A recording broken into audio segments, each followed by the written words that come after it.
morning, my internet friends. How's everybody doing? How's when you here? Let's see, how's my hello, my Flores, hello, Blazer, hello, Taekwong. What's up, Scalio? Sweaters on, music on, brunch on. Same road. Another Saturday. What's up, little Mercs? Oh, we're gonna get some March poses for sure.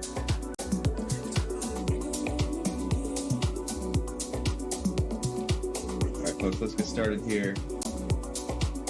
Another edition of Cat Silk Sessions with us, 11.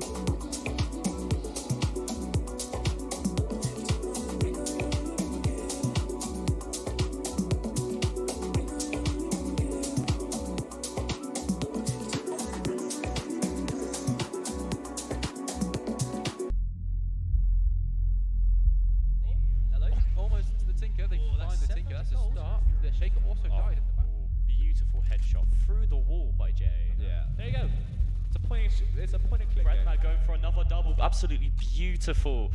He's just controlling A side by himself. He's really just this game now. They want this. They've just finished it. They hit it. Yeah. That's a dead record. Oh, what a night. Huge success. GG, well played. GG, well played. Absolutely beautiful. And kills going down.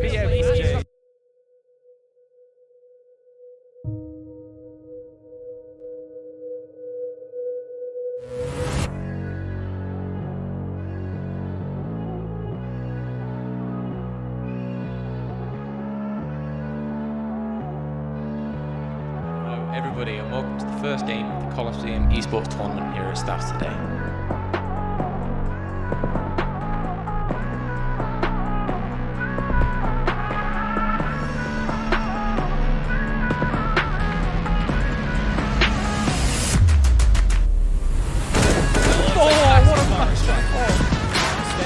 There's a duel on the detective because he's gone. Early, trying to enable that aggression, but the Maywall is so good.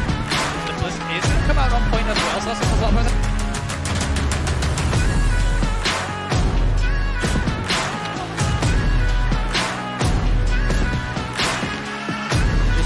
they will take the inhibitor and they will try to. Yep. They will see the Q. Oh my god. Whoa. Just literally deleted. That was a great hook. Just deleted Kaiser, but then they pop out with Guardian Angel. No. We're about to find out. Dangerous area, or Wes is there to clean up once more. Bump. One-on-one. Right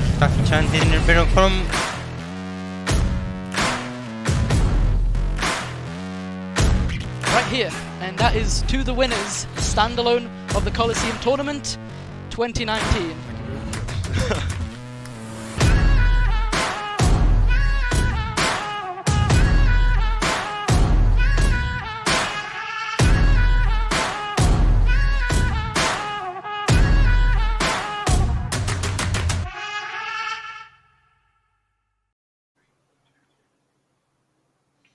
Hello and welcome in the second season of Colosseum.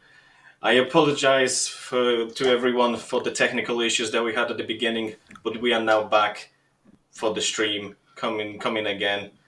I am Mr. Nameless, and with me is... And I'm Doobie, and we're making a bit of a late start, but here we are. We're going to get into the next game very shortly. It is the Overwatch, but first let's just run down what happened a little bit in the Rainbow Six Siege series. Oh, there were memes, there were dreams. I'm going to say there were a lot of questionable tactics, not going to lie. A lot of questionable tactics. But they standalone managed to come out with 3-0 against Joe's Angels. A lot of plays were pretty nice to watch. And I absolutely loved it. It was a brilliant match. Everybody put up the fight. Sometimes there were moments that you genuinely had the thought of it could have ended up in an equal match. But Standalone managed to stand on top. Still keeping the fresh hit. Yeah, definitely. Right Standalone, the returning champions from the 2019 tournament. They're against Joe's Angels in this weekend. Bit of a play on the previous participant's name, the Stu's Angels. This time, completely new team. completely new players, and they're going to be facing standalone. They didn't manage to pick up a win in Rainbow Six in the series, but they've got a chance in the Overwatch series that's coming up. Then Rocket League later on down today. That's going to be the schedule for today, and definitely Overwatch is going to be an interesting series that they're going to play. It's gonna take a while, but it's definitely going to be quite a few interesting games. I hope there's going to be like an even match, to be honest myself. Like in Siege, there was an even match. Occasional moments of a comebacks. You had that thought. There was a moment of a 5-0, and they still managed to get those few rounds up from the standalone. If that happens in Overwatch, maybe there is a chance. I hope there will be, because we want some action. We are thrilled for that action currently. Definitely, we want to see all great action. Let's just get a quick rundown for what's going to happen tomorrow as well. So today, we do have Overwatch that's starting in just a few minutes. Rocket League will follow that. And tomorrow, we'll start the stream off with CSGO and follow that up with a bit of League of Legends actions. And if a tiebreaker is going to be needed, we're going to be playing that one as well. But without further ado, we can probably... let's focus a bit on the Overwatch side of things. Joe's Angels and the standalone roster, they've both came out with impressive 6-man rosters, and definitely both of the teams are going to really look to bring back. Obviously, Joe's Angels are going to look to take a clean victory, even up the scorecard. They don't really want to fall back too behind in the scores, as then they'll have to be playing catch up tomorrow, and definitely that's not something you want to be doing in a tournament where you don't have the best players for every single game. I mean, there were a couple of players from Rainbow Six. They said that they have a mix of people of playing shooters and everything. Not everyone was like too familiar with Siege, but they still have a back of it, tactical issue, tactical thinking and everything. With Overwatch though, I am having a slight thought as I see Apex. He is a Zenyatta main. He is interested in various tactical plays on mainly DPS, so I do expect a lot of plays from him. Demented, Definitely. Coming with maybe not so much because he's mainly from a MOBA section and from other FPS like CSGO, which is a bit different to Overwatch. I'm not sure about Joe's Angels because I've myself got actually debated by Stu's Angels names from the last season. So I think you can give us a little bit enlightenment about them. Definitely, Joe's Angels. Probably, I'm not too sure on the players, but definitely in Overwatch we're going to be seeing Roka, Blamig, Zolero, Jamon Shaman, and Fish and Skitorita. So that's going to be the 6-player lineup from them. I don't really know anything about any of them and how they're going to be performing, but definitely they're going to want to set a... If they're going to want to win the series, they're going to have to leave a very good impression. If not, try to dominate map 1, maybe demoralize standalone just a little bit in the game 1, just so they can have a little bit of a mental edge coming in, because coming into the game 2 and game 3. But yeah, that's you can kind of never expect anything too big. Especially from teams that are formed to perform well over a series of different titles. You'll always want a mix of good players and some players that can transfer a lot of the skills. So, bit of MOBA experience and MOBA shooter experience will be very valuable in a game like Overwatch. A bit of MOBA. Each hero has a different ability. Each hero has a lot of abilities and a lot of passives that you need to understand. Knowledge that's going to be passed on from different players to other players. That's what the teams currently have to do. When they build a team, they must build at least someone that will have that bit of a knowledge to pass on to another player, and they will keep themselves ongoing and training, practicing to get themselves on even grounds. Maybe not like to the point that they are currently, but maybe to some reasonable level of understanding the game. So yes, definitely, and we're going to be expecting a fairly back and forward series. We're going to be expecting many bloody fights. Some stuff that you probably wouldn't be seeing in any of the semi-pro and pro leagues. Probably it's just going to be a super bloodfest. I haven't been keeping up with Pro Overwatch, so whatever I see is definitely going to be a first for me in a while. But definitely, it's going to be an important one for both teams. Nobody, especially as I said before, Joe's Angels will want to fall behind going into Rocket League, and if they drop any more games that they have, it's going to be very difficult for them tomorrow evening. Yeah, let's have a little bit thought about Rocket League, because there are players from Standalone that I would never expect them to play a game like Rocket League. Atlas, he's an FPS player. He plays mainly CSGO, and playing a car game when you have to shoot a ball into a square so you can hit a goal. How is that combining together as well with the Melcy, with MOBA?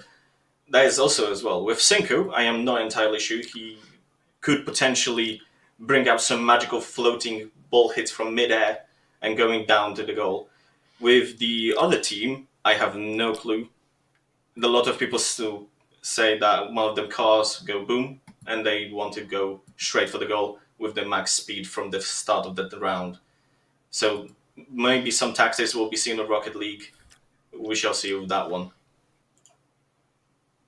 Yeah, definitely. Rocket League is that kind of different genre style of game.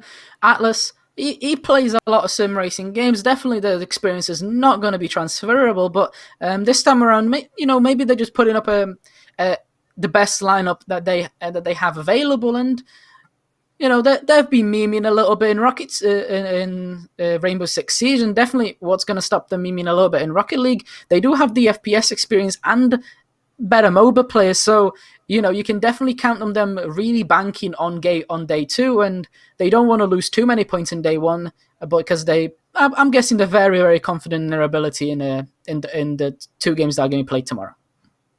I mean, as they've shown currently in Siege, I'm pretty sure they want to go for that win. They want to take over the win from the last season and move it to the second season, trying to keep up the score. That's what I'm seeing currently from Standalone. And definitely, and we're just getting word now, so we are going to jump to the casters. We're going to get the Overwatch games going any moment now.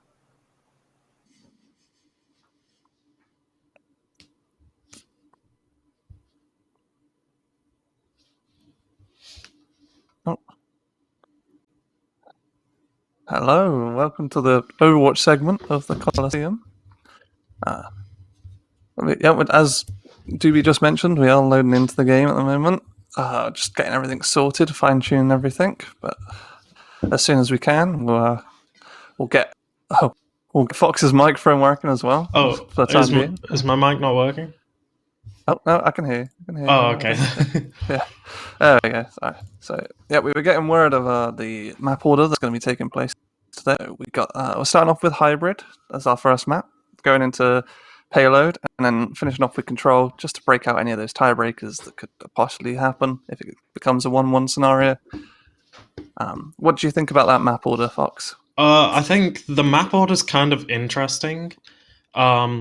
In most organized play for Overwatch, Assault is usually like the mode that most people jump on, because if you're a very well organized team with good strategy, that's what you need to win that map.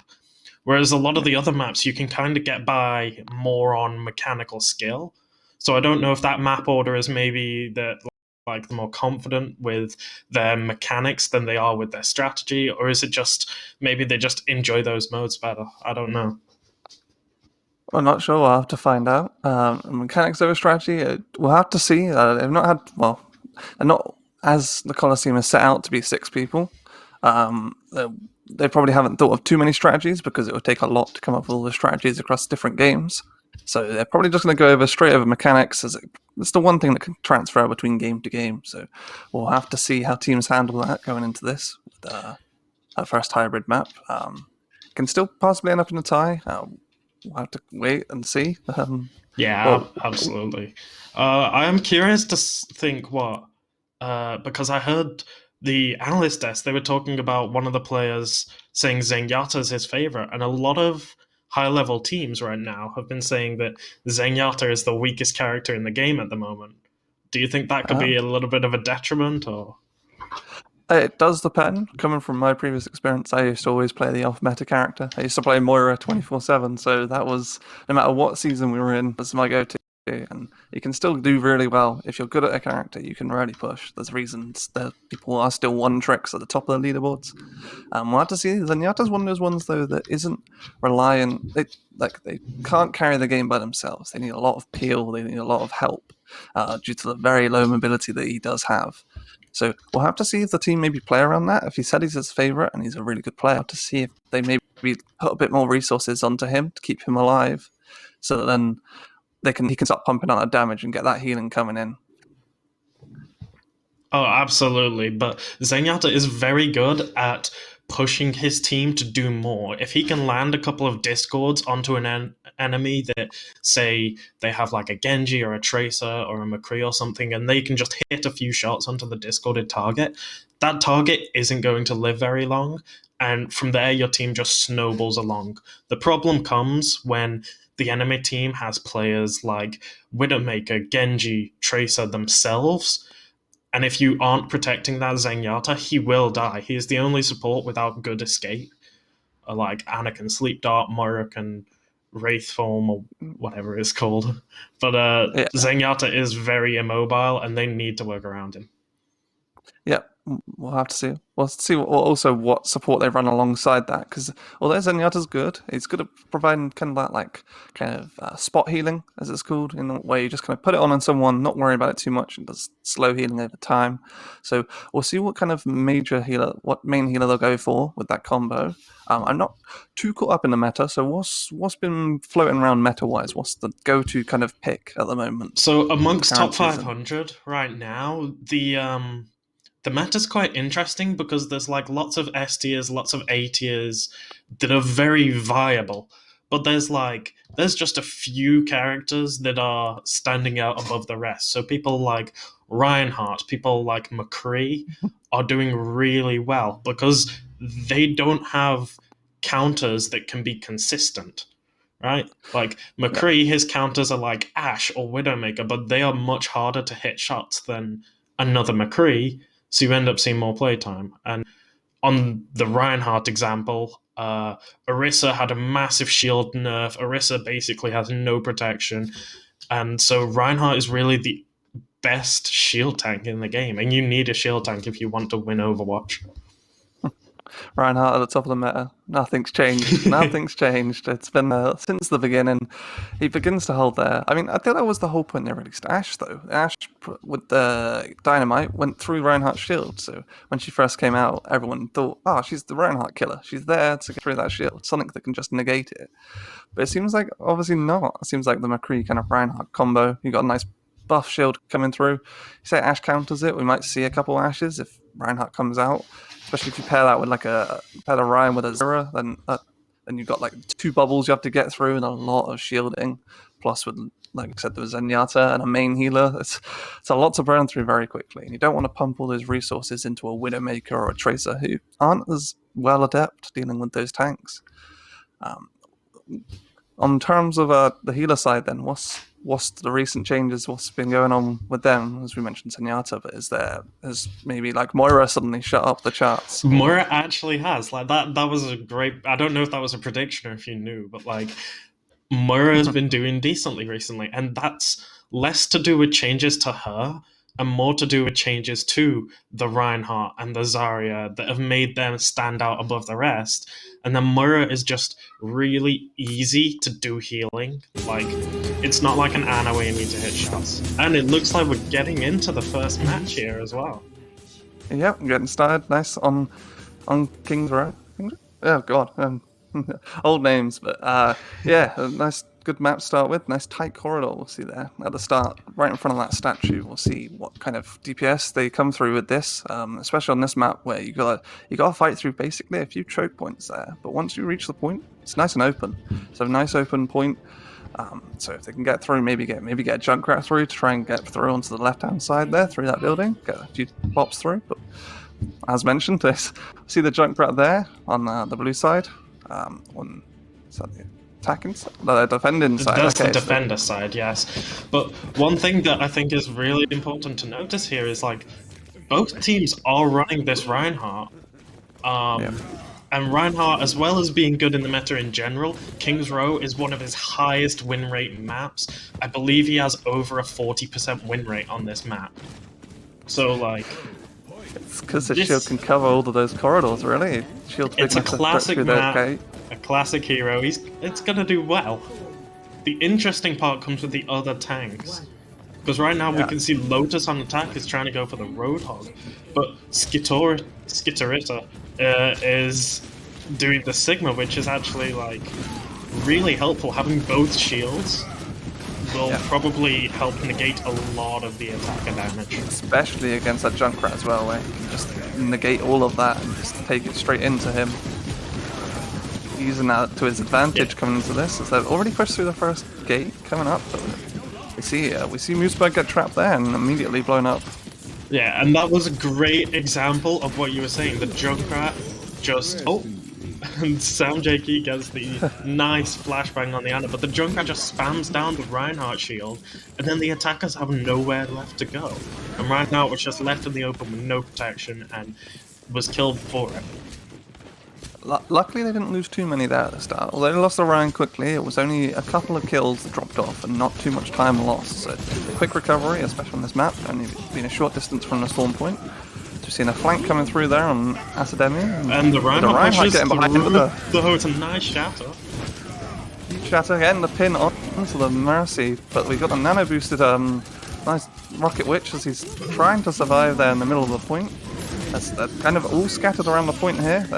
Nice Sigma ult, missing none though, unfortunately, and we've got the Mercy ult coming through as well. So they're pumping everything in now from standalone, cleaning up the point with 4 ultimates.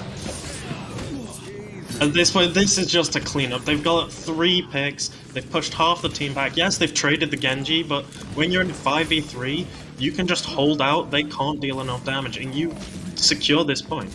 There is no way that the defenders can win in this situation. Yep, they have a flanking Junkrat though, which could deal damage as the payload starts moving through this choke point. This is where they want to hold them if they want to try and get aggressive.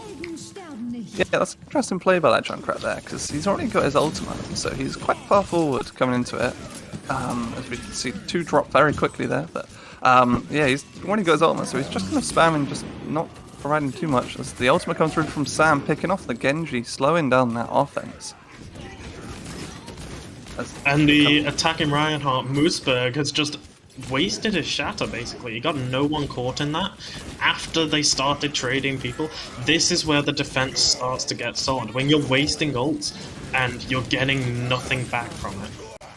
Yeah, as you see, Witch being coming out with his ultimate, and the Hanzo also on top of that, as the Junkrat's going around to the flank, trying to find the behind team, hitting 3 of them. Triple!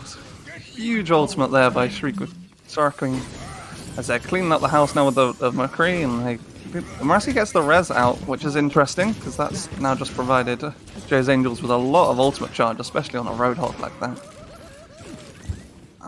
Coming to the next fight though, they do have Standalone do have two ultimates coming into this, but it's only 2 support ultimates. We'll see how they can use this. They've got the nano boost, but there's not really an ult to go alongside with it. As Lotus is almost coming up to his, we'll see if they can use that to burn down the shield.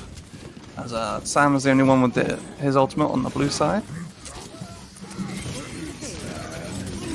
So we see a couple drop there, and Lotus popping his ult, just forcing them back a little bit, but Sam with a huge flank on the triple kill on the backline there, getting 3 of them from behind. We'll see if Joe's Angels still keep defending this, Standalone keep pushing this point. I think Joe's take that trade any day. They get the triple with Sam JK, and then they trade out him for it. You will always take 1 for 3 in that situation, and Joe's Angels are probably going to be able to hold this corner for quite some time.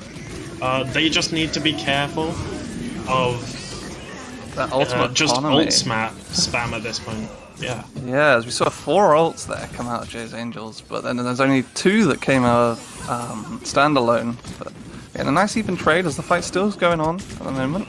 Stun, and the Academy dies instantly to that McCree. Huge counter on that side. And I think they've forced him back there, forced him back into the choke point. But there's There's no defensive ultimates coming into this next one. So we'll see how well they can control the points, if they can force them into that tight corridor on the right, especially with that Junkrat spam. Yeah, realistically in this situation, Standalone does want to be pushing him while they still have this Mercy ult. They've just lost it, but that was a great source of healing. It increases all of their heals and applies it to multiple targets. They still get the pick on Junkrat, and get the res onto the Ana, so this is still a winnable fight, but that McCree stun is doing a lot of damage to a lot of people, and it's really punishing the Standalone team. Yeah, he's getting those nice sneaky flashbangs through the shield as well, getting that huge final hammer onto the Reinhardt, building his ult almost instantly in that scenario, as we see a flank coming down from Academy here, getting onto the back line. We'll see if he can pick off one or two of them, but it's not really getting him down below half, especially with that Mercy there. He's not going to be able to kill anyone just with his gun at the moment. Yeah, but being wary of his flank. That Soldier 76 isn't there to get picks. You could see he was making space. Lotus managed to get the pick on the Ana, but now Skitorita is managing to get the picks as well. And it looks like Joey's Angels are going to manage to come back in this fight and hold even further down the second point. Yep, but not at a cost. It cost him 3 ultimates there to hold him in that scenario. Nice shatter there by Rocket Twitch as he gets 4 of them with it and then gets a nice pin, almost building his ult up instantly again. But they only have the Ana ult on defensive, and they're not near another one coming into this next one. As we see, they're going to almost have 3 as a Standalone are going to have 3 ultimates coming to the offense here, especially with that Soldier ultimate. If you can get the high ground or get the flank again like last time, you can get behind those double shields and get a nice pick.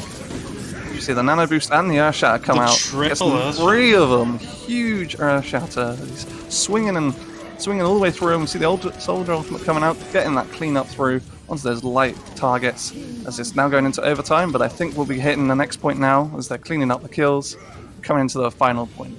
Yeah, that was a very important fight for Standalone to win, because now they've got that extra minute and a half. They can push it so much further in a minute and a half, but if they lost that fight, there was no way they could come back in this attack. Yeah, especially the distance from the spawn point there. So obviously in the defender's advantage, well, it's pretty even coming to the point. But as you see the boop coming off onto Lotus, flying down almost at full HP. They've already lost one now, but nice pin coming through as the Reinhardt's just battling it out in the side room and leaving the point kind of fairly open as we just see the little lightweight targets. Nice sneaky shatter coming through, but the shatter for shatter trading 2 or 3 targets there, but no kills coming out of it. See the Reinhardt going for a deep Moosberg charge. is getting very aggressive here. This should be punishable for Joey's Angels. They should be able to get that Reinhardt. They need to punish him because they can't just allow people to push that far into their backline and get away with it. That is how you basically say, hey, we're not going to punish you, you can win that fight. They do manage to punish it successfully though, so this will now hopefully stop Moosberg from charging in like he just did, and that might buy them some more time to get on a solid defense here. Yeah, we saw a nice Sigma ult come out there, but I think the strategy there was Lotus got the hook onto Sigma as he was mid-ult, cancelling the slam down damage afterwards. So he got the nice hook up, but wasn't much damage following up from that. And now we're seeing the last push coming in into overtime. We've got 3 ultimates on Standalone side, as getting the Soldier ultimate coming through, getting that one pick up onto Mercy as the Reinhardts are back in that side room, battling it out, but with the Soldier's help, there was an easy couple of kills there. We see a Junkrat ult coming onto the point. Can he clear off that point with just this ultimate? He's still searching, but he gets shot down. He was using that ultimate very cleverly, trying to stall them off the point, basically threaten the space, and they will leave, but they didn't have it. They just said, no, we're going to stay on point. You can't take us off. We're going to keep pushing. We're going to use every ult we have. And Standalone has managed to push Scott almost to the very end of the map. Yeah, as we see the Reaper ult coming through onto the point. A sneaky Reaper coming through on Sam, and they managed to get the defensive stop just shy of that 3rd point. Huge ultimates towards the end there. Both Asademi and Sam coming out clutch for either team. A Soldier ultimate getting about 3 of them with the extra kill onto the end onto the tire, with the Reaper ult there clearing off the point, making sure they can hold it. So still a fair distance to go though. This is a very long way. It's pretty much the whole map at this point. But if it does get to that point 3, it's not going to be. We're not going to go to a 3rd round. Yeah, absolutely. We know for definite there is no way these teams can tie, and these teams will know it too. They're going to be thinking in their mind that this is a win or lose situation. There is no tie, and I think that might give them the drive that they need to give it everything they've got. Yeah, we might see some fancy strats coming out here, or we might just see the same comps as last time, but we see actually the offensive Junkrat now coming through on Joe's Angels side. He was playing Junkrat on the defensive side, but it might just be a fan of Junkrat by the sounds of things, but it's also a very good pick on this map, kind of trying to force through, especially if he knows they're doing double shield again. Whereas now... Absolutely, it is a very good pick, but what makes it even better is that Standalone isn't even using a main tank.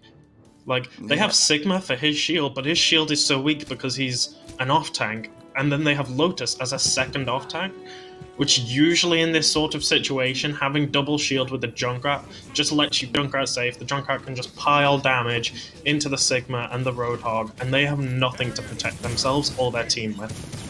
See, Standalone are going for more of a close quarters comp here, but surprisingly not running the Lucio. Always we see the 2 kills instantly off that. We see a nice trade back on there by Shriekwing, and so he's coming through, getting that Junkrat spam onto those shields, but like we mentioned, there's 2 shields he has to defend against here, as they're getting a nice couple picks. Those Junkrat orbs just kind of bouncing around, getting a few people who can't even see how when he's hitting, he's just throwing it into the main pie, getting nice kills as we see some Symmetra suddenly appear out of nowhere. Interesting play. This Symmetra should be a free pick if they push up. I think they're just going to let it go, but this defensive Junkrat has worked a lot better than originally anticipated because, yeah, this team doesn't have a shield themselves, but they're playing around the corners a lot more. They're not relying on the shields, which just get melted down by the Junkrat anyway. Yeah, and the Reaper as well. Especially if you can get close. So as we see, we get a nice Anna nade onto the Reinhardt there, getting a bit of damage coming through. As we see, this crab dies almost instantly there at the start. We see the Symmetric Portal just landing straight onto the point, just taking no prisoners as we see the Junkrat flank coming through, trying to get behind. They know he's there, so interesting ult choice as he gets 2 of them with it. Huge play. Yeah, but you see the Lucia defensive come out. At this point, you have to think that Standalone, they can contest for time, they can stall this out, but they lost the Ana early on, and they lost 2 with the Tire. Now Sigma's getting a 4th kill, and they also didn't have their Mercy alive, rather. Whereas you could see that Joe's Angels did, so they were really going into that fight with like a 7 versus 2 by the end of it, if you include the Mercy Rares, and so like you could tell that fight was won. But now Standalone has the opportunity to stall this second point out, just like Joe's Angels did last round. Yeah, we'll have to see, but the defense, the ultimates are not on their side coming into this fight, as we see 4 of them built up now from Joe's Angels, whereas there's none. Not only Anna is close. Anna and Reaper are close to theirs, but they're gonna have to build it up as we see the Earth Shatter come through straight away with no shields on the opposing side. Nice free Earth Shatter, but only getting 1 off of it. So Reaper trades back and gets 2 coming into onto the point. He's still on the point, still alive, trying to get that damage coming through, walking away. As they're trying to fight through this tiny choke point now. They did get the res off, so this should still be an easy, even fight. And Joe's Angels has the spawn advantage. Their spawn is a lot closer to where the cart is right now. They can get back to the fight quicker. Standalone also not working with the main tank still. And really, what the main tank does, they push up, they make space, you give them all their resources, and they will just push the enemy team away. Off-tanks are a lot worse at doing this. Off-tanks are more designed for, like, damage and slight damage mitigation, but, like, a lot of the time, a main tank will clear the space better, and that's what your team needs. A huge coming out with those picks there as well, just staggering those kills from Sakutora there. Wearing an ultimate, but it's just making that stagger last longer. Just extra nail in the coffin coming into this. As they're pushing back, actually, quite a huge Junkrat ult, as they're trying to force them off this point B. But I don't think they've got the resources to do it, as they capture it straight away, going for those boops. But I think Standalone need to just back off here and just take the next fight as they see coming. But come out now with a main tank. Absolutely. I mean, Standalone did a good job in forcing out the Lucio ult. That is the best support ult that Joe's Angels has right now. And they are going to use this Sigma ult here. If they can get some damage, that could be some good picks. But really what they need to do, they need to hold one fight. If they hold one fight, then they can start snowballing it into more and more and more. But right now, the snowball seemed like it was Joe's Angels, but Standalone manages to get 2 picks, which could be very valuable. The Junkrat is all alone, so he's probably the next to die here. Yep, especially with the Pharaoh boop. Yep, nice clean up there. Ozzy sneaks away, but like I said, that one stop they got there was quite a hard stop as well, because 2 of them did switch. We saw the Pharaoh and the Reinhardt come out, so they both had 0 ultimates coming to that. So very well played, holding off that point with a very low ultimate charge. As we see coming in, we've got the Baptiste coming in on the offensive side. So we'll see how they can abuse that, but I think that's just to kind of cancel the Junkrat ult, just so they can just live. You see the Junkrat ult coming in on the back line, getting 2 of them, finishing off that Sigma. So, and those are 2 very valuable picks indeed. Joe's Angels pushing in right now. They only have 1 ultimate versus the 3 or 4 coming up for Standalone, so Standalone can possibly hold here. But it doesn't look like they're managing to get enough picks anyway. They're coming out one by one and taking these 1v6s. That's a big barrage, lots of damage. Great picks from Lotus. And the Pharah is really coming in clutch right now. Reinhardt alone on the car, and he just gets taken down. This is an amazing stall on the side of Standalone. Yeah, Lotus coming in with that big barrage right at the end there, making sure that they can just hold the point. They caught the Sigma out looking, so he couldn't defensively block that one. Oh no, yeah, they couldn't defensively block it. Coming into it now, they've got to now hold the corner. They're not going to fight on point. I think they need to fight in front of the point here. Just be careful of any flanks, but with a Pharah Junkrat and with a McCree Junkrat, I don't see them sneaking onto the point. They just hold this corner, just take the fight when it comes to them. They should be fine. They've got 2 ults on the Joe's Angel side, but you only see 1 ult currently on a Standalone. Yeah, Lotus comes out with a double again. You know that Joe's Angels would be looking for that shatter, but Reinhardt gets melted down anyway.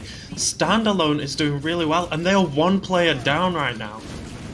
I think we're looking to get a pause, but this could be devastating, or it could just be a nail in the coffin to Joe's Angels if they managed to win, taking a whole fight with only 5 players. Yeah, that was interesting to see there, just right at the end, someone disconnecting. It's a bit unfortunate. It happens from time to time, but we'll just get up, and it's about 1.5 minutes left to push down to that last point. And they have about 1.5 meters to go, really. But it's obviously been pushed back now. 1 fight is enough to win it. It's just whether they can push through onto that offensive end in about probably 2 or 3 fights coming out. Especially if they'd lost that Reinhardt right at the end, unfortunately, with the Junkrat. We'll have to see him wait for that respawn and make a push through. But this disconnect has a lot more impact on the games going forward than you might think.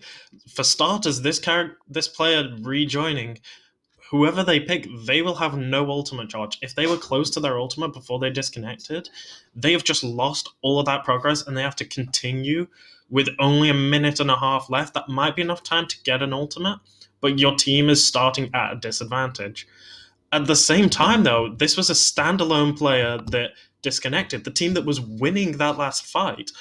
So you could almost argue, maybe it's a bit of karma, maybe it's a bit of, let's make this game closer. But if Standalone does continue this hold that they've managed to do on 3rd point for multiple fights now, then that could kind of demoralize Joe's Angels a little bit, because nobody wants to lose knowing that the person you played against was down a player. Like, at that point, you look at yourself and you say, I should have done better. It hurts even more. But as we're back in straight away, back on that 1:30, as we mentioned, we'll see what he picks coming into this next bit. But like you mentioned, 0% ultimate. It's on the Mercy. It's not the end of the world. It's nice to have the Mercy ult, but it's not a game changer. So. Absolutely. And what should be quite good here, this should definitely help this Pharah just rain down. But that McCree High Noon, a great counter to a Pharah if I've ever seen one. She can't drop fast enough to get out of range of it, and Joe's Angels getting 5 picks here, and it looks like they might be able to push the cart a bit more. Standalone absolutely needs to go characters to try and stall this out. Or not, as they just immediately barrage and get, push it straight to the end there. So Joe's Angels taking that first map. A little bit of a shaky start. It's very close. It was a close game, especially for a hybrid. So that was a very good game from both sides there. A few swaps of characters, a few interesting picks. We still had Junkrat mainly putting in the work. The Junkrat and McCree was the main picks there, and then the Sigma Ryan. And then the Anna Mercy was like the main comps people were using there. So we'll see if they use those same picks for control on payload. We'll see. Maybe they might switch it up to a more mobile comp for payload as the map keeps moving. But very well played by both of them. But let's talk about that Farah barrage there towards the end. Yeah, absolutely. That final Farah barrage was kind of a Hail Mary. It was sort of I don't know if anyone can contest, so I'm just going to rain down damage. But really, I think the better move in that situation would be to contest the point first, boost upwards, and then use your barrage. You've bought your team a little bit of stall time for them to come out, stall the rest of the point.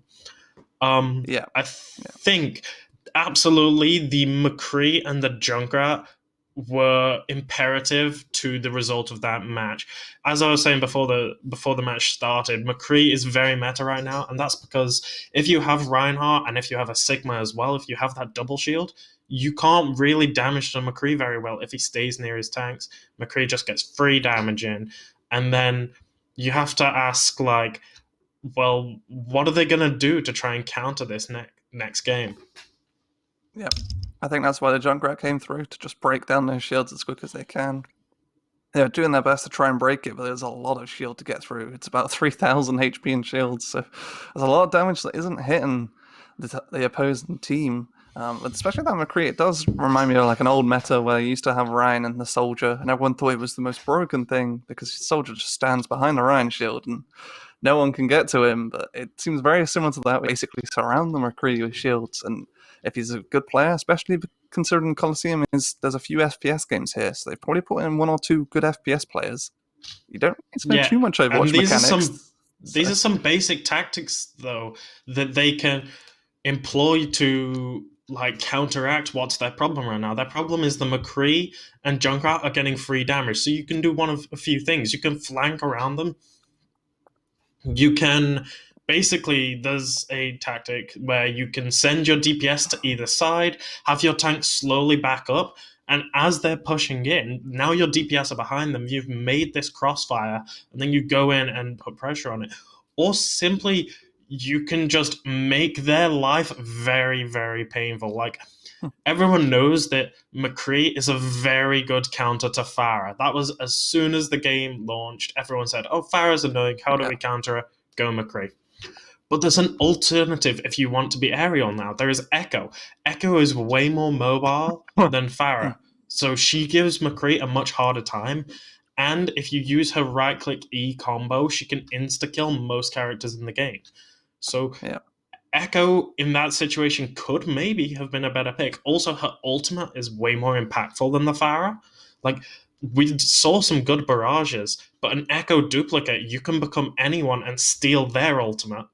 Like, you have to start asking, like, okay, if McCree is doing a lot of the damage, then maybe the solution is don't go the person who is hard countered by McCree. Yeah, but especially when those barrages come out though, and it's either hit or miss really with them. You either get a quad kill or you get 0. It seems like one of those ultimates that it can be clutch, and if it misses, you just look like a lemon just floating in the sky. So that Echo could be an interesting pick. We'll have to see if maybe they switch to it. It's kind of a case of if you can't beat them, join them and just steal their ultimates. I'm trying to think of like a relevant ultimate that she would want to steal, because they basically mirrored comps. There wasn't much variety going on both sides. That is true. But the thing with Echo, when she steals someone's character, she gets all their abilities, and her ultimate charge as that character is super increased. So throughout Echo's ultimate, she could copy Reinhardt and get 3 Earth Shatters.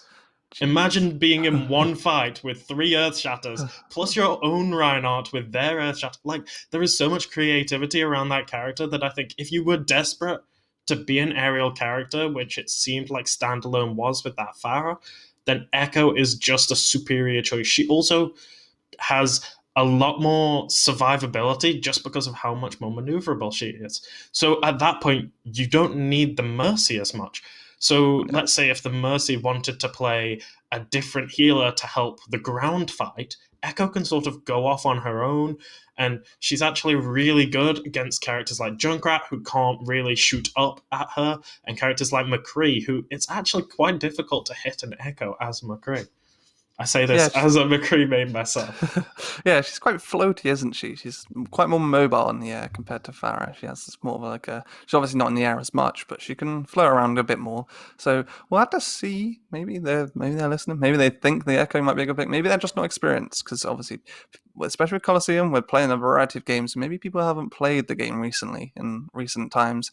So we'll see if maybe like they pick up the Echo just to see what it's about. But obviously, it's one of those characters that's also quite a high skill cap, especially with the copycat mechanic. That's a very high skill cap in any kind of game, when you've got to make sure you've got to know basically every character at that point and know what every character's ultimate and abilities do coming into this. So we might see, just because of inexperience, we might see him not use it, but I would love to see it. I've not personally seen it in a professional level, well, in a high level before, so it'd be cool to see what ultimates they could copy. Even with the Sigma ultimate as well. We saw a few Sigma ultimates come out there. Any character who would benefit from getting their ultimate multiple times in a fight is very good for Echo. So some characters that are bad would be like Genji, because you get a Dragon Blade and then you're on a timer anyway. You can usually only get one in a fight. Whereas a character like maybe McCree could be really good to copy, because then suddenly you're getting High Noon after High Noon, and you only need to get one pick with each High Noon before like you've wiped out the whole team within your one ultimate. And you can also abuse that High Noon with the cancellation, where you can do the High Noon cancel to reload your gun instantly and reload all 6 bullets. So you could go High Noon fan.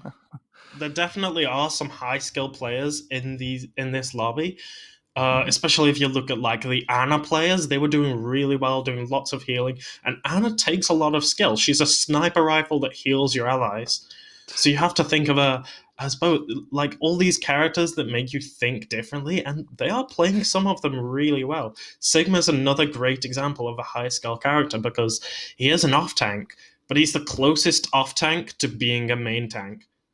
He's definitely the best off tank at the moment. Maybe Zarya could be argued to be quite good, but definitely like they are playing these high skill characters. I think really they could do with a bit more experimentation, but overall these teams are very evenly matched. Yep, it was a very close game. Like I said, especially with hybrid. Hybrids are normally just a stomp or be stomped. So having a game where they both went to 0.3 or almost 0.3, and it was still less than a minute on the timer, is a very good game. We'll see those control maps be a bit hectic as well, because that's a game that can't be tied. So if they're this close, we'll see how close these ties can come out to be. Especially with Payload. Payload's coming up. That one, obviously, is a bit more difficult to tie. It's a lot more mobility going on. We did see the Genji come out, though, last game at the start. So maybe we'll see that again, with the ability to kind of get around the map, not having to worry. Because compared to the Junkrat kind of almost has to set up in a spot. He has to pick a kind of a corner or like a corridor, and he sets up. So you're on Payload and you're moving points every 20 seconds. There's no way a Junkrat will probably benefit as much as it did on King's Row. So hopefully we'll see some more DPS swaps come out. Maybe that Echo. Maybe the Tracers, like you said, maybe go for that flank maneuver, as you mentioned, where they push the tanks back a little bit and let the DPS just sneak forward and get behind them. There is an alternative. If they aren't good at flanking, they just choose Bastion. Just pirate ship it. Yeah, Always if they just sit on the payload, get a Reinhardt and a Sigma for your double shield, you get Mercy, Baptiste for your healers, and then let your other DPS go do whatever they want. They don't even need to be... They can AFK and spawn. Your Bastion just sits there, gets all the healing, all the protection.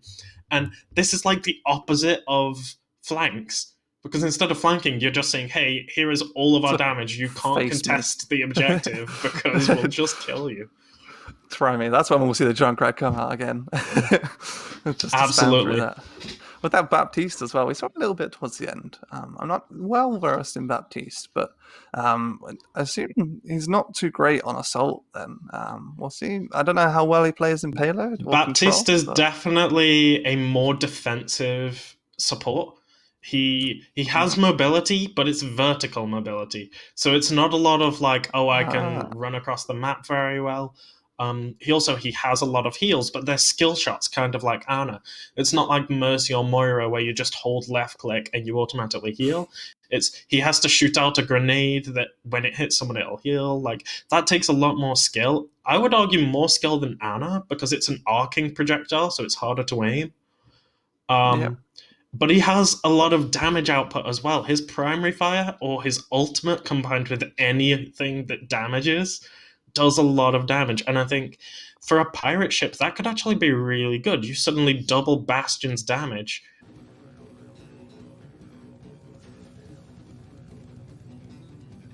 Below wants a Junkertown as this one's, as you said, vertical mobility kind of comes in clutch there on that second point. So we might see a Baptiste pop out again there on that second one, but the first point's quite an open one. It's a little bit of absolutely, but I'm not sure if you know about pirates, but they really love their gold, and this is where pirate ships started. That Bastion meta has always been meta on this map, even when Bastion hasn't been meta on any other map. I call it cast a curse. You see the echo come out as he can't predict this stuff, I swear. Is it cast a curse or just like A-tier predictions? And just predictions. It's very interesting right now because this Echo is coming out against that Junkrat and the McCree that we did say Echo is a very good solution towards. But then the rest of the standalone team is also going for a very interesting composition. I feel like they're playing much more around the brawl, like take lots of 1v1s. That's why they have the Widowmaker, they have the Wrecking Ball. These aren't characters designed to sit with your Reinhardt and push the payload. These are characters designed to take up 5 different angles, make a massive crossfire. Whereas Joe's Angels, on the other hand, they've gone fully for a team that can do really well if they just sit with their tanks and deal damage and just don't even let standalone touch the point. Yeah, they've got that very defensive heavy comp. Compared to like a standardized comp, they've got the Junkrat and they've got double shield with a double main healer as well. So we'll see how they can get through it. But with that Widowmaker, it doesn't matter how much healing you've got if she can bop someone off straight away. So we're trying to see some sneaky shots coming through as they're just facing one-on-one on the point here. But see the Echo die almost very quickly there. Quick revive coming out there. She's trying to brand through the shield. So that's one revive down coming to this fight. Yeah, and it does seem like on Joe's Angels here, we can see very good tracking. As we said, a lot of Colosseum is shooters. If you're good at one shooter, you're going to be good at shooting in other games. And I think the Echo kind of had a bit of a slow start, but that's because there is a lot of skill behind her one-shot combo. She needs to hit 5 damaging projectiles, followed by a laser that only does max damage if your enemy is below half health. So it's kind of a risk-reward thing, because if they aren't below half health, you do almost no damage. And so you're basically an easy target at that point, but it does seem like standalone is managing to push decently well. The Junkrat is slowing down the push significantly. Getting a huge stall there, yeah, coming through with the Mercy support. I don't know if it's enough to save the point. We see a couple ults coming out already, and Junkrat ult, as he's died though, he's lost it. A Wrecking Ball is huge. She copies the Reinhardt, so see if she can get and you see with one hammer swing, she suddenly gains 30% of her ultimate. That is why you use Echo. She gets so much ultimate charge, especially as a Reinhardt. Yep, as they now push it on to the next point. Coming in to the small vertical thing, and McCree picks her off, being a bit too aggressive, a bit cheeky there. Trying to get a bit forward, but then they trade it back off onto that McCree. That's actually kind of huge because the respawns are more in favor of the attackers coming into this. It's not only are the respawns in favor of the attackers, but also the time to get back. You can see standalone has the Widowmaker and the Echo, who have a lot of mobility. They can get back super quickly. But if you look at like the McCree or the Junkrat, for example, and that's an amazing pick. But Joe's Angels do not have a lot of respawn time advantages, and especially on a point where their spawn is further away. Yeah, I think that's a very quick point B there, as they get just the staggered kills coming through, just picking them off one by one. The double snipe into Zyra, not even hesitating, she was gone. As the McCree still just kind of caught out a little bit. I think he's able to retreat coming out of this. Should be fine. The Echo maybe pushing a little bit too forward. Getting a nice little bit of ultimate charge, but just got to be a bit careful as that point does take a little bit of a while to start going again coming into this. As we see it now, it's more just going to be a head-on fight with the two rounds here. Absolutely. This is a difficult point to start flanking from the very beginning, but once this payload gets moving a decent bit, suddenly you open up so many different flank routes, like this Junkrat flank route right here. This is an amazing flank through the bottom left, gets the tire right behind. Curious why he's going with this tire. He's gone pretty much all the way around. Yeah, quite a long distance.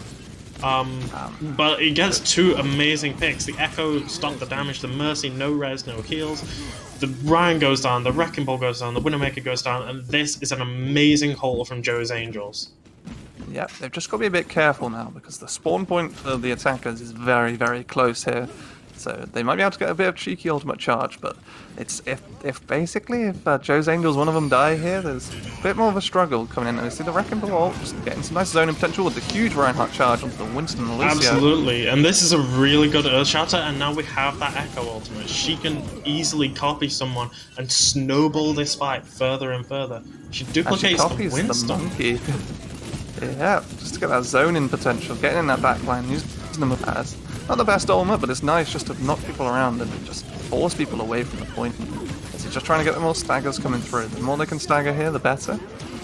So defensive Lucio ult comes out here. Interesting ult there, as they've got the Baptiste and waiting to get a couple fixes. He gets two of them. An amazing High Noon through the Baptiste that actually speeds up how quickly High Noon locks onto targets, because of the double damage, which is very interesting. Initially, my thoughts were that the Echo might have survived, because whenever she comes out of a duplicate, she is immediately up to full health, but that McCree got some nasty shots, and Blamig is being an amazing carry for his team. He's really, like, it's really well as well holding on to the trigger finger there, because they had the Echo copy the Winston, which is like a lot of knockback there, so he held on to it, waited for that Winston ult to disappear, and then did it so that he couldn't be forced out of it as quickly. So the Junkrat flank coming through, there's a lot of verticality. You'll see, oh nice direct hit there as they pick off two.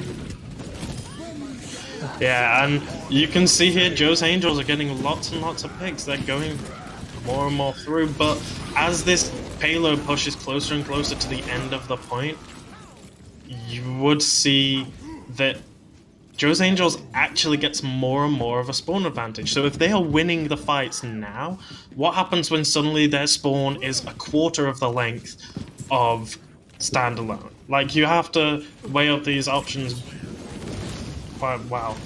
Also, you can see that, like, they also went for that Baptiste that we suggested, and they're doing decently well with it on this third point.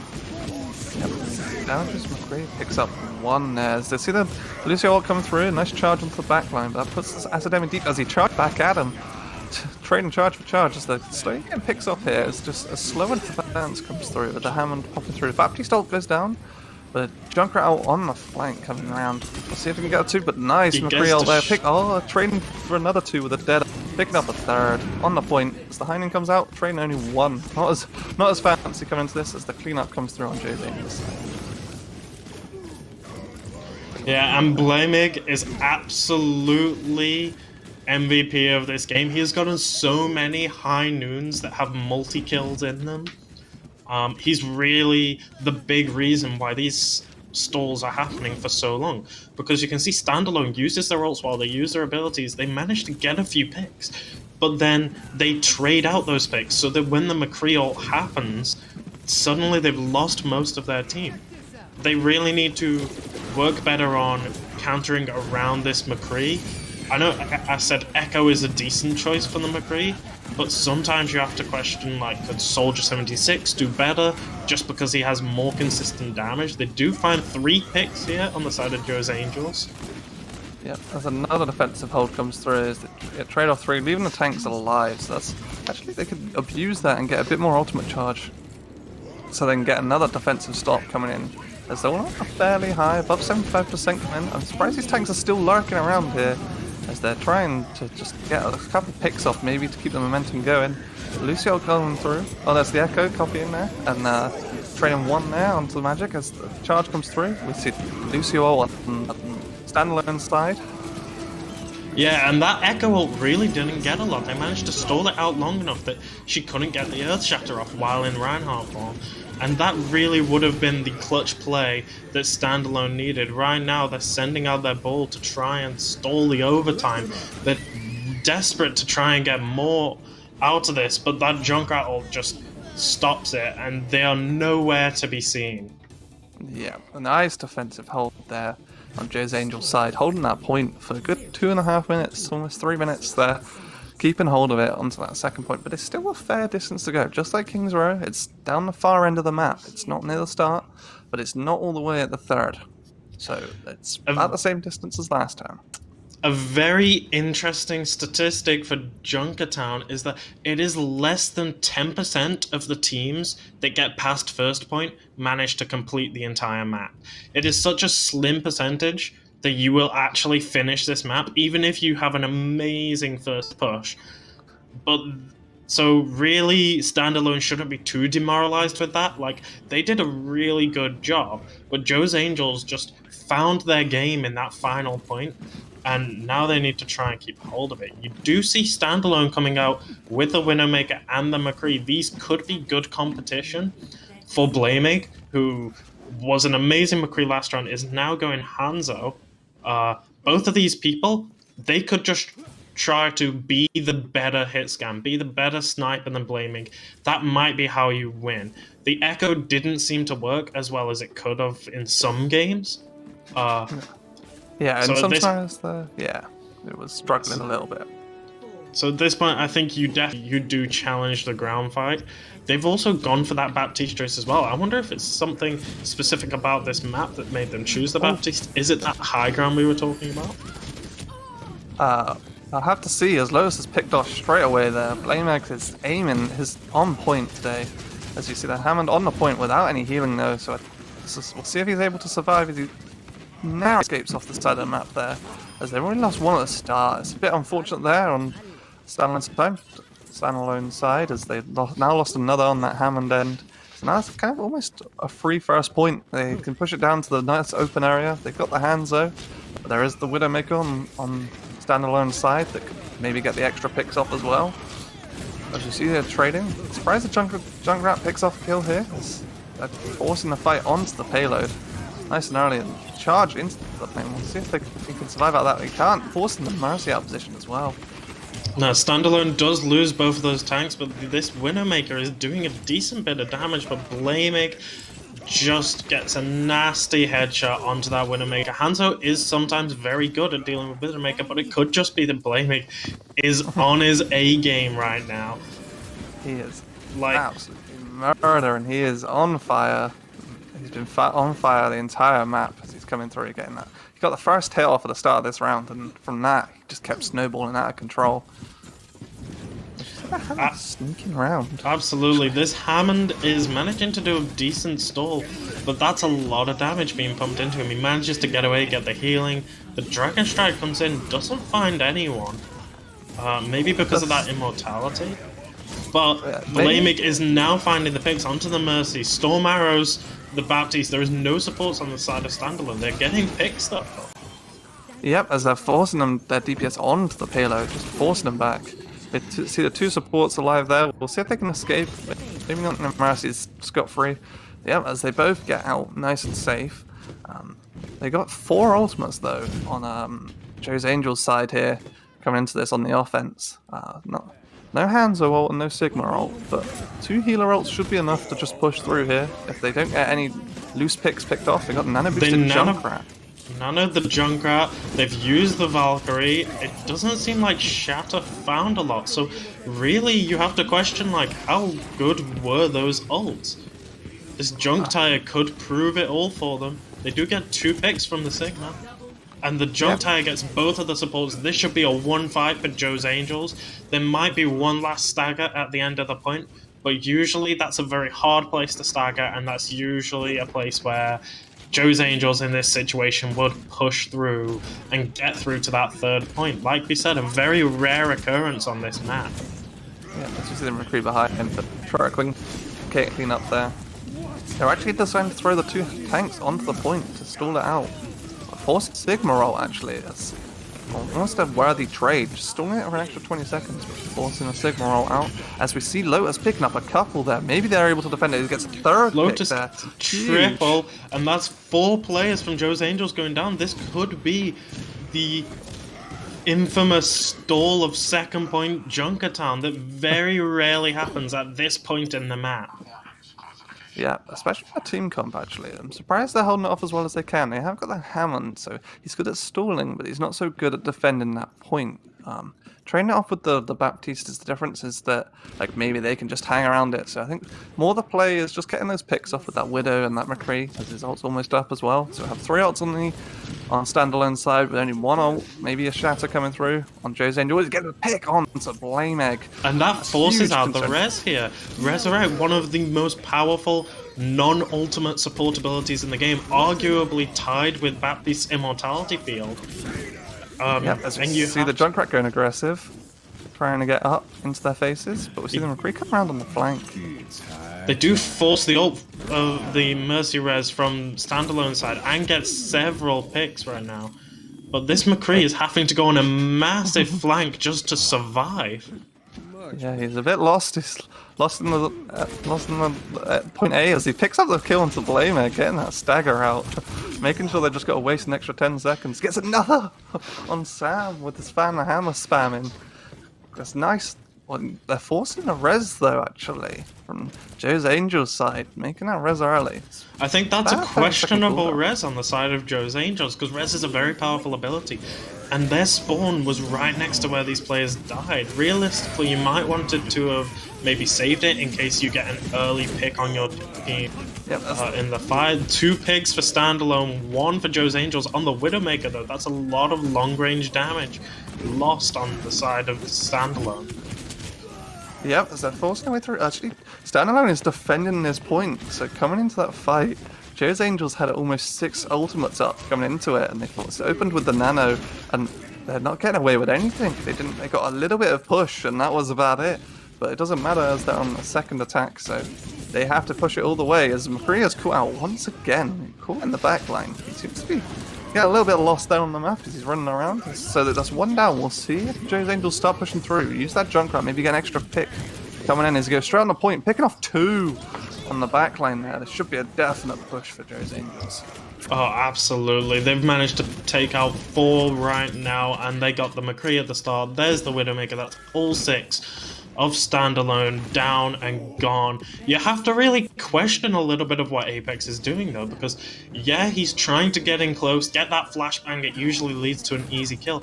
But if you can't get him close, McCree is very good at range damage with his primary fire. But Apex seems to just be prioritizing Fan the Hammers, and it's not doing a lot of damage. Fan the Hammer does so much less damage than his primary.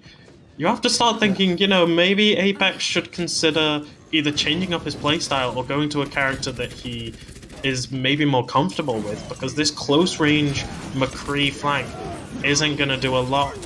The flank does get him 1 high noon kill here, but he has to trade it out because he is not in a good position. Yep, the standalone starting to get a few picks off here, trading blow for blow coming into this. We see the hands are all coming out on the flank as well, onto the point. He picks up 2. And he gets the Reinhardt with the Storm Arrows. He gets taken out by the Widowmaker, but you take that trade any day. You speed back in here with the Lucio, you get the pick on Widow with the Junker, and you are so close. Less than 10 meters in it between Joe's Angels and standalone. As you see the Hammond ult coming on top at the point with the trading it off with the Lucio on Joe's Angel side as Rocket Twitch gets a nice charge through onto the Baptiste, but trading him blow for blow on the Ryan. There's no main tank. As Ademi picks up another on the Lucio, swinging all over that point, making sure no one can stay on it. As they're able to force him back here, the res, sneaky res coming through onto the Mercy there. She's going down for it, seeing if the Lucio can maybe get a sneak onto the point. as he's just spinning around on it. Junkrat, long distance ult coming through, coming all the way from his spawn. You have to question whether or not this will even get close enough to do a lot of damage. It does! It As gets 4! The Huge quad kill Junkrat with ult. the Junkrat ultimate. My lord, that was the clutch of the game.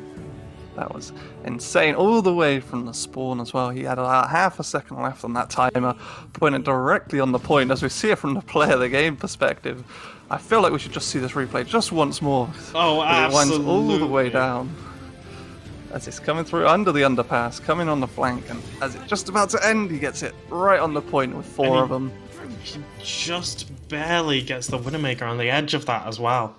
That was a very, very well-timed Junkrat ultimate, but we can't forget to give credit to Standalone. They are a very good team. They put up a very good fight. They have done things that a lot of other teams in professional Overwatch don't manage to do. A lot of pro teams in Overwatch don't manage to get past that first point, and the few that do don't manage to get to the third point at all. You could also, there was lots of great demonstrations of individual skill and awareness. There was a Reinhardt ultimate from Standalone in that final fight that was completely nullified by a stun on Joe's Angels side. Each player putting in their work today. That was a very close game once again. They're putting up a great show today with these Overwatch games.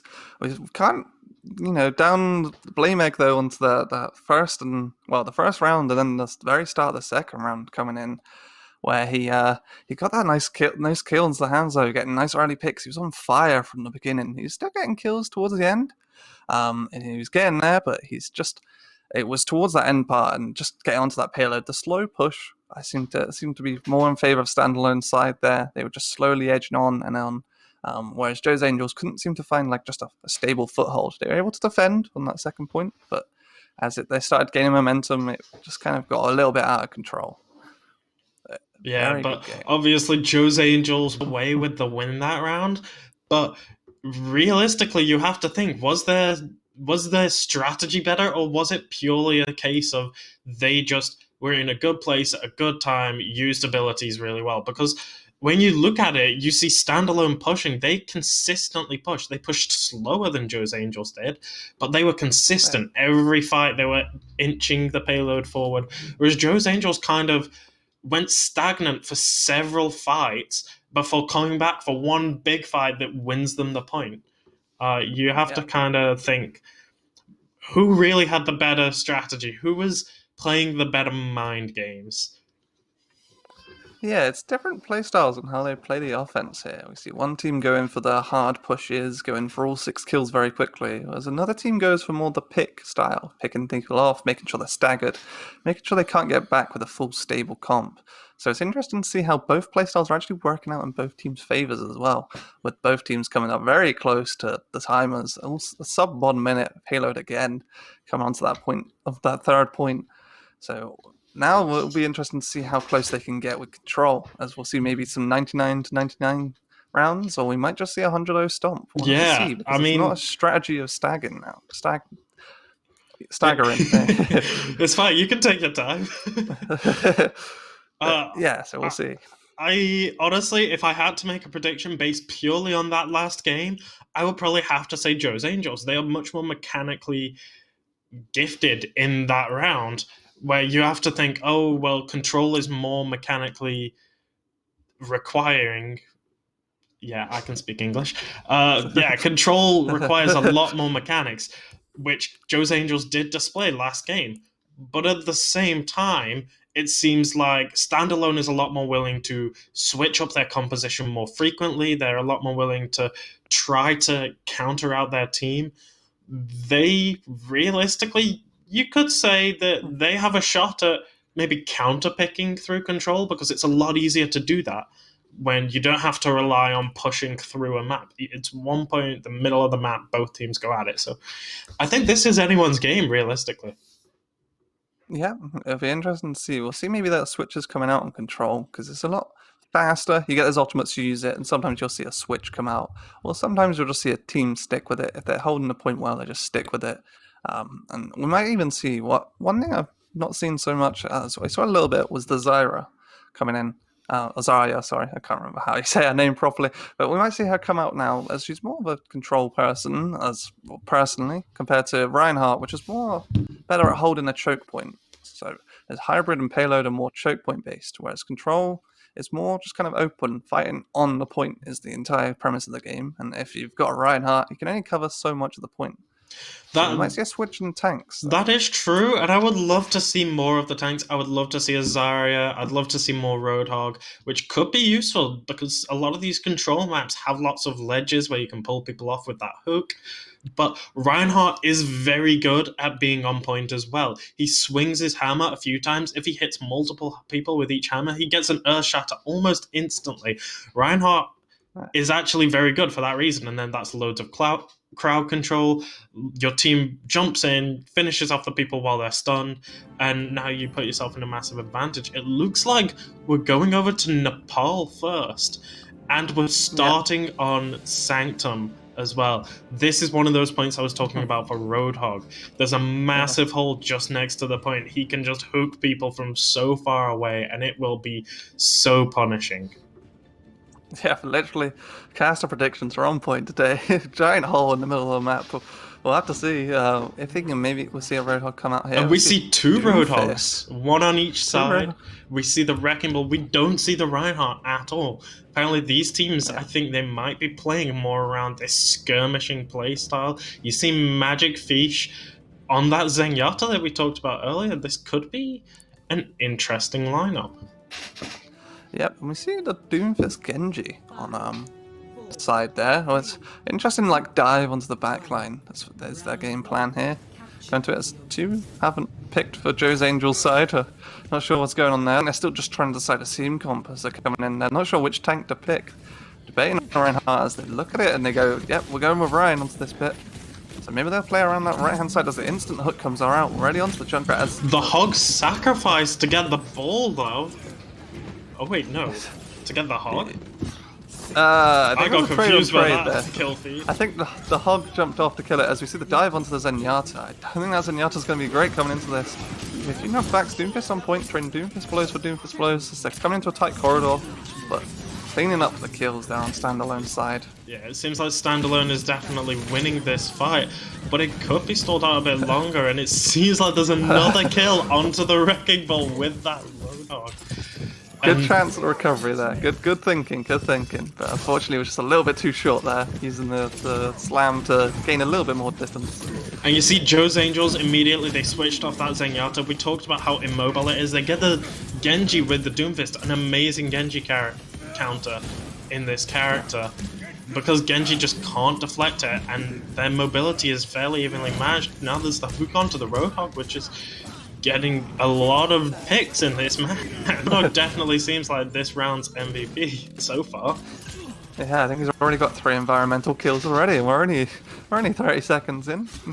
Chill out, as we see some ults now being built up coming into this. So we've not had any fights with ultimates so far. We had one Earth Shatter coming into that fight, making Joe's Angels regain the point, but now we're going to see 5 ults coming out on Standalone side, with almost 3 of them coming on to Joe's Angels.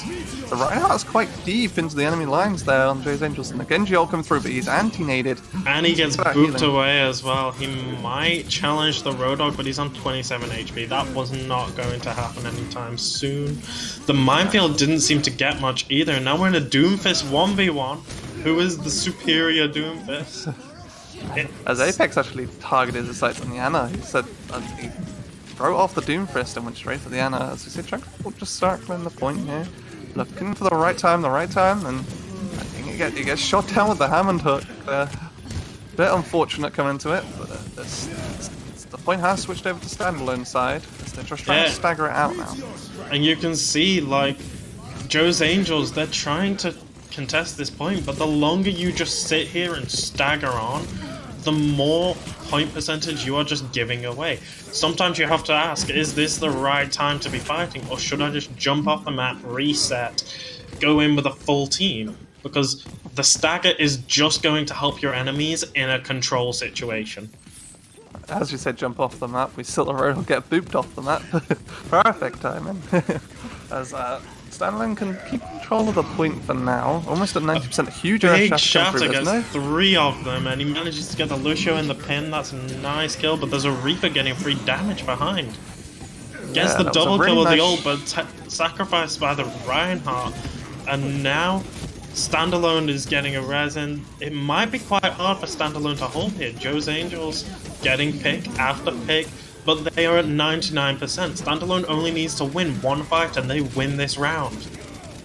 Standalone do need to just be a bit careful here, because like now they're at 99, they don't want to be standing giving away free ult charge. So they gotta be careful as Hog sacrifices himself to get another hook off the map. Lotus on fire with them with a burn Earth Shatter just to gain control of the point here. With only 2 of them on it. Just a Hammond being a nuisance as usual, trying to stagger the point. It's definitely gone over to Joe's Angel side. They're burning another soldier. Interesting play to try and get the clean up, but now that's going to force them a little bit low coming to this. They've only got the Junkrat and the Lucio ult on Joe's Angel side. Yeah. But then again, Standalone don't really have any either. They have a Lucio and maybe a Doomfist ult coming into the next one. So. But this will still be an uphill battle, especially with that soldier getting caught out. He manages to get back to the team, the Doomfist diving in. They get 3 boots! Huge play by Mooseberg there. A nice knock-up. And now you've got a Reinhardt all on his own trying to stagger the point. There's no way he staggers it for 40%. Standalone takes the point back, and they have won the first of this best of 3 in Control. Yeah, massive Hammond. All of these games have had a massive play towards the end of the round. Every team has put every different player really. It's not been the same player on each one. There's been the Junkrat quadra kill. Now we just saw a Hammond triple boop, and we've seen a Pharaoh come out earlier, all from different players. So now we're going on to a less of a one where the Roadhog's going to be useful coming into this. So yeah, as we see the switch come off into the Zarya and the Roadhog, but I think I stick with the Orisa Winston on the Joe's Angels Orisa side. Winston and Zarya on Joe's Angels. They're going triple tank, single support, and double damage. But some would argue that Mei kind of acts like her own tank, even though she's in the damage class. She has a lot of damage mitigation with her ice block, so she can body block people, take a lot of damage, and then just heal it all up. She has her wall that can separate everyone. It makes a lot of space. So you're thinking this could be argued to be a 4-tank, single support, single DPS composition. And that's what we love to see about OpenQ. There's one pick from Standalone, though, on that Mei. So she'll be a little bit less of use. This Reaper is also very powerful against large targets that these shotguns can get. Every paladin gets the Orisa, pressures the Zarya, and now the Zenyatta. One by one, the Reaper will take you all. It's just a very good pick there from the Reaper there, covering against the triple tank and the Mei. So very nice, easy targets to hit on. Zenyatta was a little bit of a struggle, but it doesn't matter if he's got no one to support him. As Standalone take the point at the start here, only just taking it, but the Reaper and the Reinhardt have almost got their ultimates coming to this, whereas Joe's Angels are nowhere near any of them. We see the Shatter come through, but nice Joe's whip. Angels made a massive compositional change there. Now Reinhardt, Sigma, double shield, lots more damage, lots more support. The Reaper ultimate gets 2, pressures that Reinhardt charge away as well. But really trading picks for picks right now. Yeah, it's an even fight, even after burning 2 ultimates. You see the Mercy ult coming out from BMax here. He's just making sure the team doesn't die coming into this. As Joe's Angels are slowly making the push. They have the advantage on the point, and especially with that Mei being able to zone people off. We'll see if they're able to take control of it. That Lucio being extra annoying. Lucio, Marath point, just getting those skulls out, building up that percentage. As we see the air shot realistically, Joe's need to be putting pressure enough to get the picks. It's not good enough to just get 1 or 2. You need to get all of them, stop the stagger, get this point control as quick as possible. That way you don't have a 99-0 situation similar to last round. Yep, as the Reinhardt just cleans up the point there, they're finally able to get control of it. Well, almost, as there's still something lurking around. They get control of it, but it took them up to 60%, and they had like the control over the point at around 35, but not the proper control that the game wanted. So as they're now cleaning up the Reaper, this huge stagger actually. Interesting stagger that puts him back another like 8 or 9 seconds coming into this. It is a very good stagger, and it's very good ult charge for Angels here. They're coming up on 5 ultimates, just missing the Earth Shatter, but as we said, that is a very quick ultimate to get, especially when you play against other Reinhardts and Zaryas, versus these, like, 2 ultimates typically aren't all that useful on the side of Standalone. It's a sneaky Mei hanging around the top side. See the Widow ult coming out. Not too much. He knows the Mei's there. The Mei's zoned off the Widow entirely, but the beat drop from Crab there, keeping Standalone alive. See the Sigma ult come up. See if he can hit many with it. Just hitting the Lucio. At least a secured kill there. The Reaper's still up though. This Reaper's very low though. He will probably be dying soon unless he gets the ultimate with all that self heal and a double kill. And the res comes off on Standalone's Lucio. They get the Sigma and the Lucio is 1. Now he goes down. And it seems like Standalone has just stolen this fight right back as they were just tying up their percentages as well. Yep, as it comes very close to that. Reaper putting in a lot of work. It's interesting though that they used both the Reinhardt and the Zarya ult at the same time. Now means that they're very low on ult percentage. Only B-max there on Standalone, and not one coming up anytime soon. Jose Angels now have almost 3 ultimates. You see the Junkrat starting out, and the Mei ult onto the point. Reinhardt dying very quickly. If you're Joe's Angels in this situation, you have to think, that Reaper's doing too much damage. What do we do to stop him? And yes, you can just win the fight outright, but a great Reaper counter is that McCree. You flashbang him, and suddenly everything he wants to do has been stalled. We are in the 99-61 situation though, so Joe's Angels really needs to get the pace right now. The Mei's zoning off the main so that Standalone can't get back as quickly, but they are just slowly staggering this away. Picks off the Mercy there with Mei just hanging on the point. A lot of annoying targets though, holding off at this point, keeping it in the overtime. If Standalone are able to win this back and they win all 3 rounds of this game, whereas if Joe's Angels win it, then we'll be back into a map 3 as the Reinhardts come through, swinging like crazy, hitting 4 targets, getting that clean up as that was a massive Earth Shatter and a massive win for Standalone. Huge win, finishing off 2-1 overall, but still Joe's Angels taking the win, but winning the control is almost half the battle in this fight. See the hammered ult, see that triple boop coming through, as we get a nice perspective onto it. Being very sneaky, and he gets 3 swiping through all of them, clearing off that point, winning the game, winning that round for them basically in that scenario. Huge play by Mooseberg there. Absolutely, and it's very interesting to see Standalone do really well in this map after last map where we said Joe's Angels are better with their mechanics, and then this map where Standalone really had that advantage much more than Joe's Angels could try to. Yeah, that Reaper coming in clutch, found his niche there, found the momentum towards the end, and then the Ryan right at the very end of that map, coming through, swinging just through the entire team. He was at 60 HP and he was like, screw it, I'm going to keep swinging. And he kept swinging through, getting that quadra kill alongside the Reaper, cleaning up the point and ending that round almost instantaneously after that.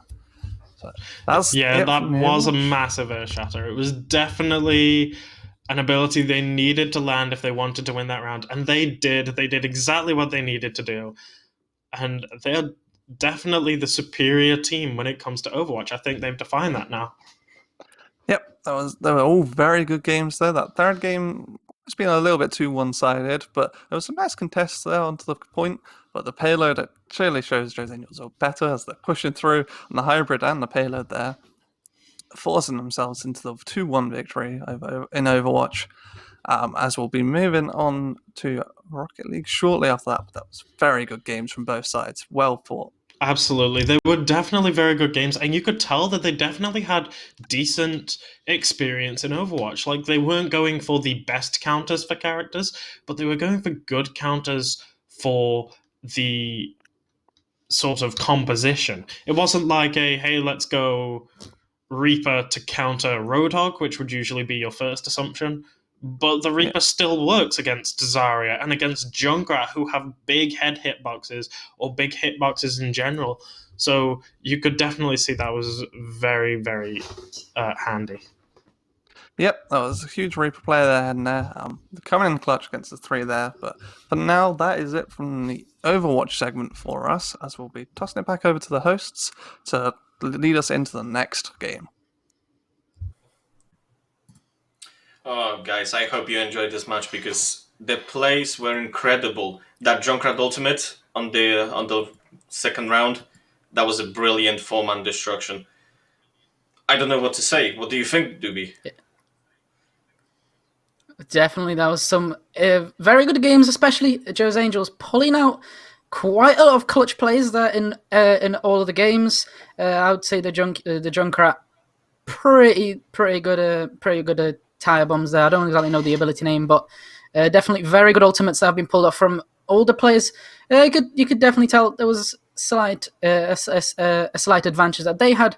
But definitely a very, very interesting series that we just witnessed, and this definitely brings us to a point where both teams are equal on points, and both teams are going to definitely look to set a lead going into tomorrow evening. Rocket League is going to be up next. Rocket League is going to be up next, and just soon enough we're going to be able to see the scoreboard. That's it's going to pop up just for us, but yeah, definitely.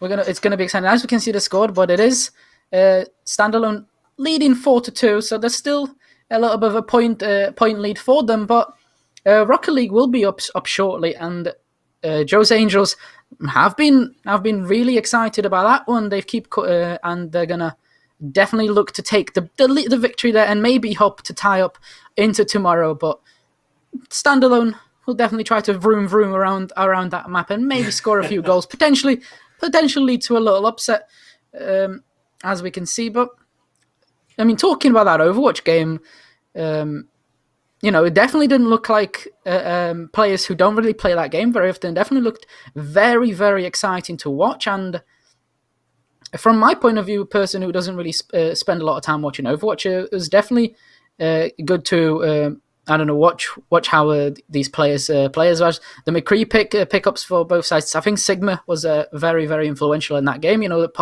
able to pop that ultimate, lift the carries, the backline of Standalone repeatedly over these fights, disrupt them as much as possible.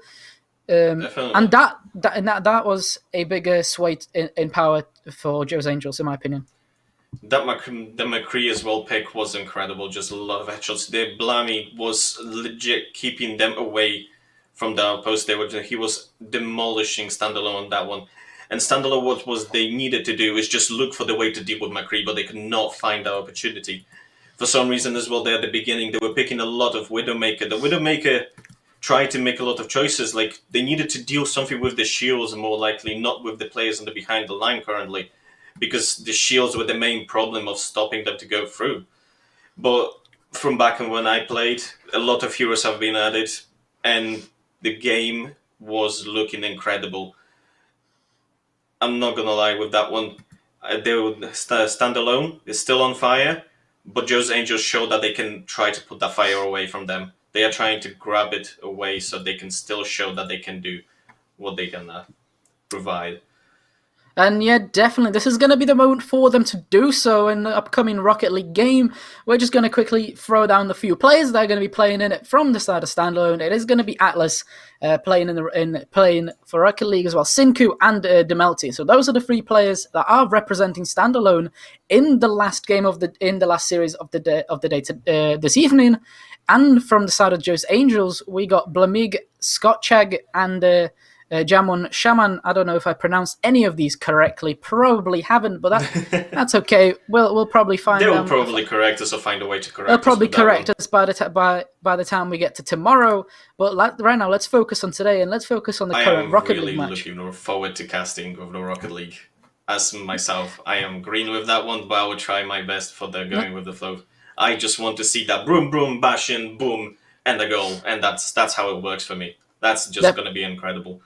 Well, right now we're going to be tossing to the break time, having a little bit, grab a drink, go to the toilet or whatever, have a bit of a time for themselves before we move to the Rocket League.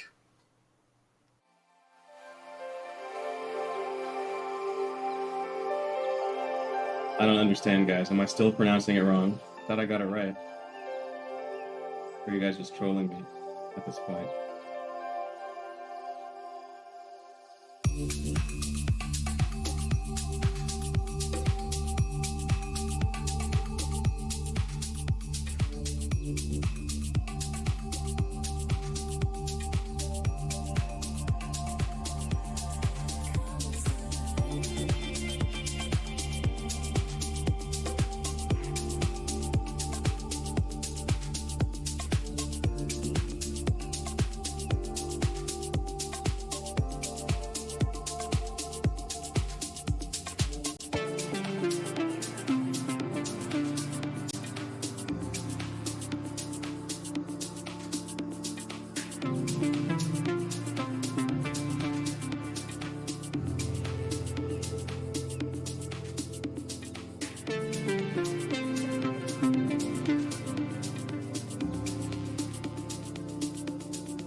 How's it going, Ethanators? What's up, Nikin Prima?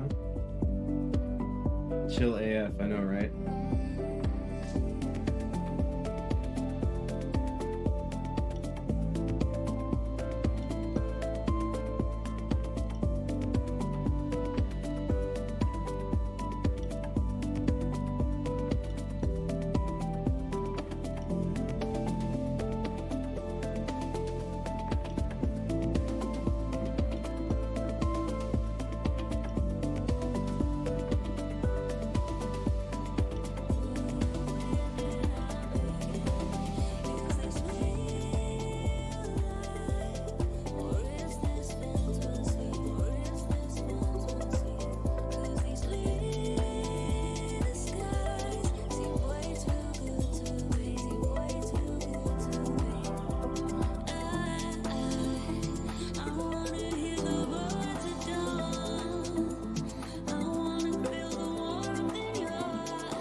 Really been digging this tune over the past week. It's a track called Fate from Mark Hawkins.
Reed Nicoligon.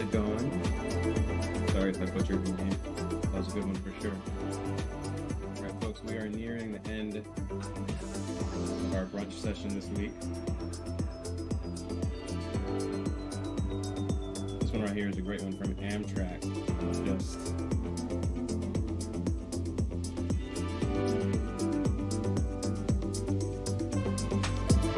never thought you would be here for this long. I never thought I would be here when you're gone. Never thought.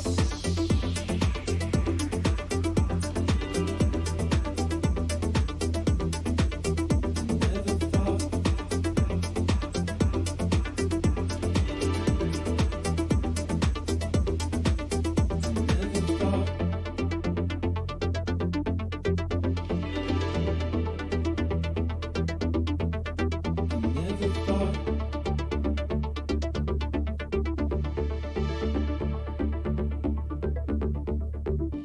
It's 3 a.m. and you're back home. Now where's your money gone? Another late night without a ride home. It's just been too long. Just lock your doors, turn on your lights, look into the mirror on the Saturday night. I know you're scared. You're just like me. Never thought you would be here for this long. Never thought I would be here when you're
Ellie Bright, no, we only do this 2 hours a week. Coming up in the last 2 minutes here. Every Saturday, 10 a.m. Pacific time to noon Pacific.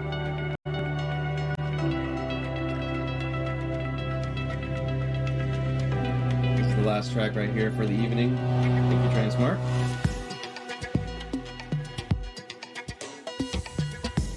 Hope you have a good trip over here to my hood.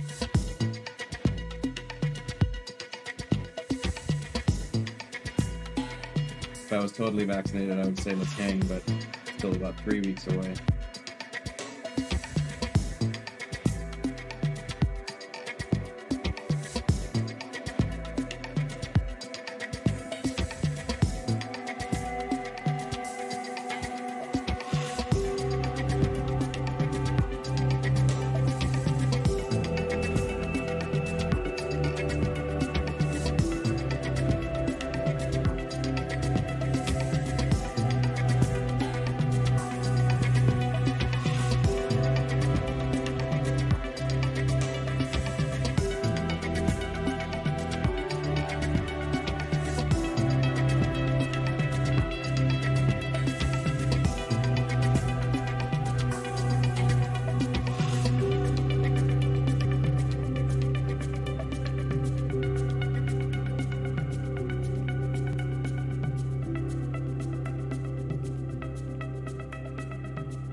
Folks, thank you for the good vibes today. Thank you for hanging with us. Yes, Ellie Wright, I forgot to mention that we do stream on our own channel at least twice a week. Mondays, twitch.tv/11music. That'll be Shaheen. Wednesdays, twitch.tv/11music. That'll be me. And we'll be right back here next Saturday at 10 a.m. Pacific time. See you, Baby Pink. See you, Dennis. See you, Blizzard. Always a good time with y'all. Have a great rest of your day. Have a great rest of your weekend.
And welcome back, everybody, to the stream. We're back with Rocket League just coming up in a few minutes, and we've had quite interesting 2 series. We had a Rainbow Six Siege earlier on today with a standalone taking a 3-0 in that, and then we've just had an Overwatch with Joe's Angels being able to pull that one back 2-1, which means that standalone are still leading just 4-2 with 2 points ahead of them going into the Rocket League series. Quite of the day today, to be honest.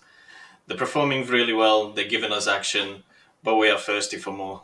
Going with the Rocket League.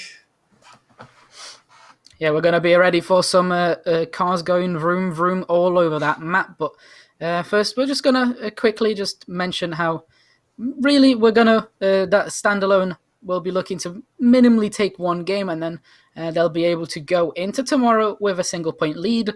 But if Joe's Angels manage to take a 3-0 in this series, they'll be the ones leading by a point, and that's definitely what both teams are going to be looking towards. They really want to being able to get into the lead coming into tomorrow, as tomorrow is going to be a very important day with the 2 games that are going to be coming up.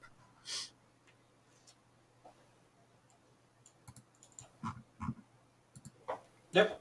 I am really looking forward for tomorrow as well. Like League of Legends coming up, as well as a CSGO.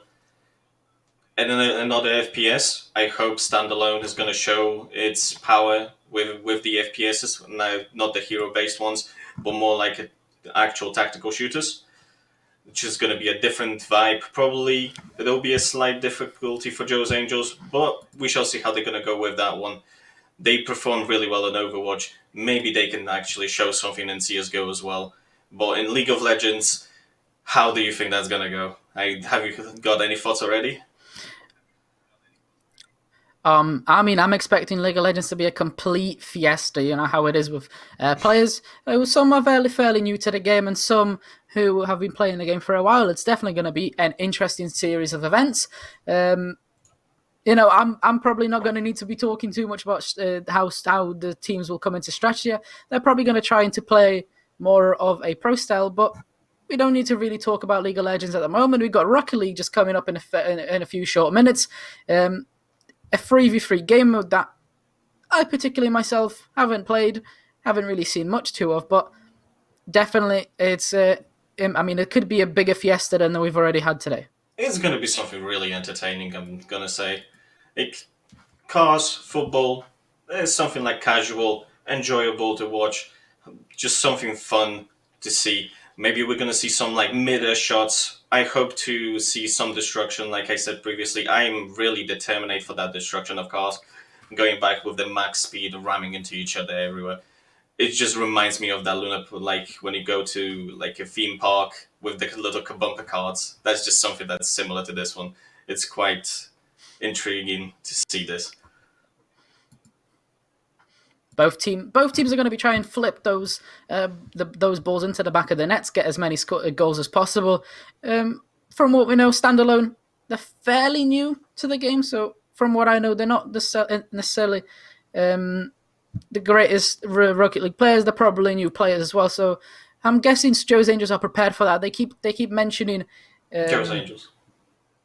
They keep mentioning a wild card by the name of Charlie, so definitely we're going to be watching that player in particular and how he performs in the series today, and probably maybe he's going to be the answer to this series, and it may be the key to their victory in this one.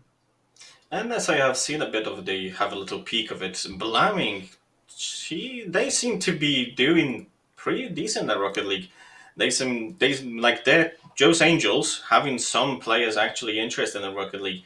Maybe they're going to pull off something. Maybe they actually going to be grabbing that and setting that fire to them, just so they can point out that we can actually be on the equal grounds with the games.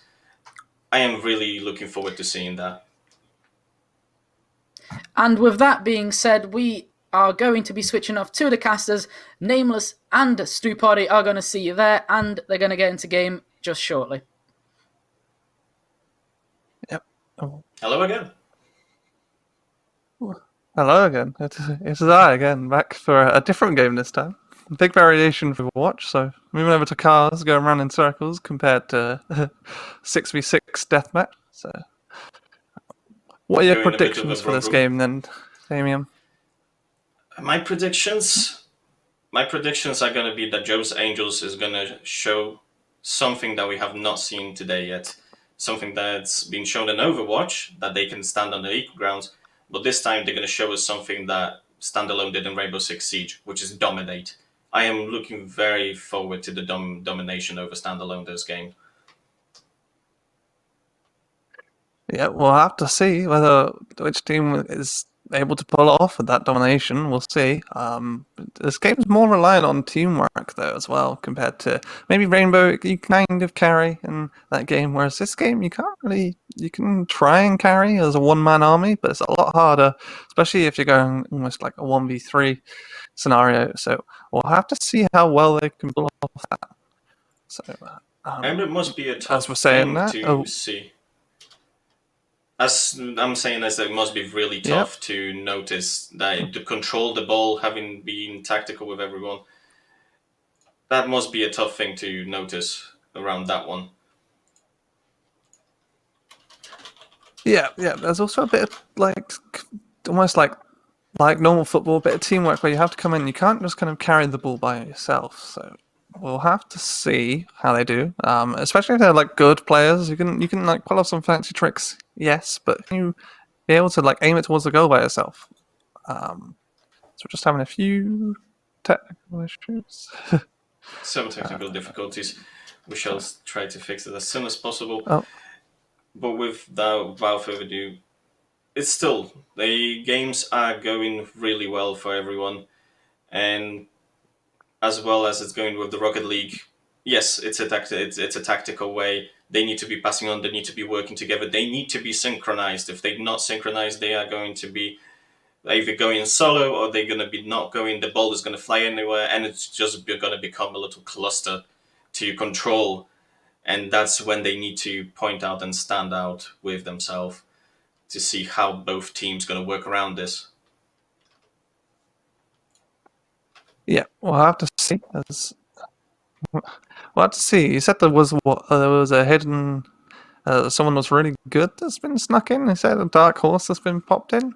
Is what I heard you mention. I'm having a feeling that Blaming could be that secret person that is actually really good at Rocket League, and it's going to point out really good shots that we're not going to expect from anywhere.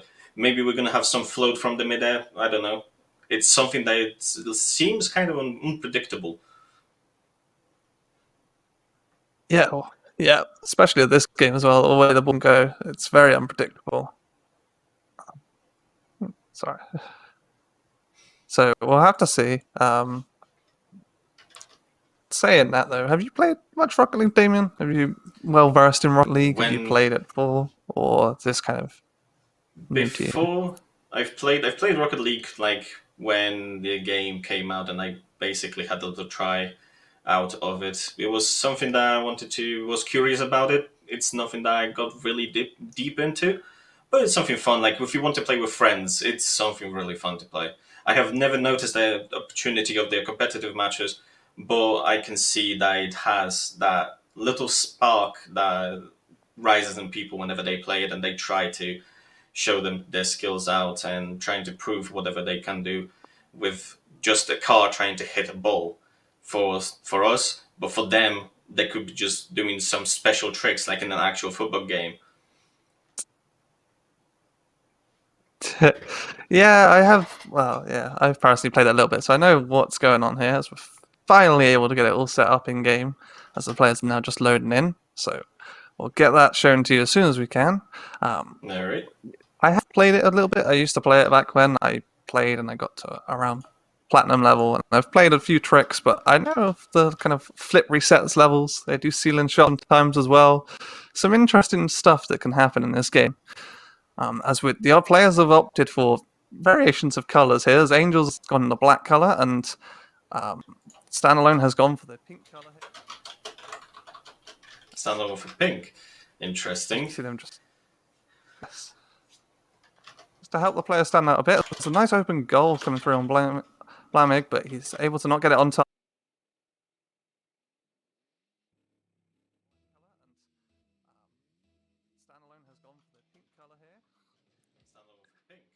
Interesting. As we see them just... Yes. Just to help players stand out a bit, there's a nice open goal coming through on Blamig, but he's able to not get it on target as Atlas is driving it up the wall, keeping it, getting that nice knockback. As an open goal there, but no one to follow up from the shot, unfortunately. On standalone side. Yeah, I just keep trying to. Coming in with the cross, Blamig clears it perfectly in the It still feels like they're trying to go in. Like the ball is flying everywhere at the moment. Like they are not really controlling it as much. Shot on target by Scott there. Nice shot over his teammate there, getting on target, past 3 players, and into the goal. So that puts Angels 1-0 up, coming into it, only 30 seconds into the match. Oh. So we'll see how they can do, see if Standalone can come back from this. As there's another shot towards the goal, is hit back in by Atlas, unfortunately. Bouncing off the wall.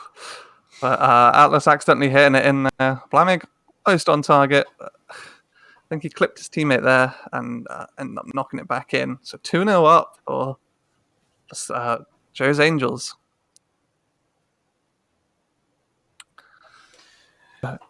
I may be seeing blue with a bit going of a delay, across. but the shots are flying. Blaming is given the control. I can be with a bit of a delay for me, but I can still see that Blaming is doing what I said at the beginning, trying to give the shots, carrying the team and controlling the ball. That's what's the best thing. Yep. As another one goes in, as you say that. So that puts the Angels 3-0 up now with only 1 minute and 15 in. Come into it. You said you wanted a bit of a one-sided match, and I think you're going to get that today. The predictions were real. Oh.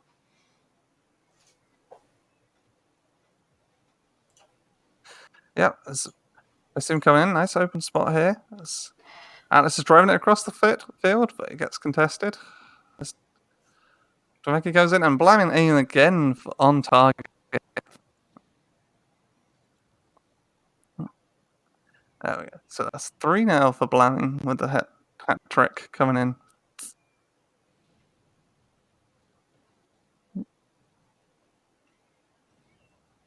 They're coming. They start off again now. It's being very excited here for Joe's Angels. Hope we can get that delay fixed. I think Blaming is still carrying the game. With a bit of a delay, but I can still see Blaming. Amazing shots is going in. Blaming is single-handedly destroying Standalone currently.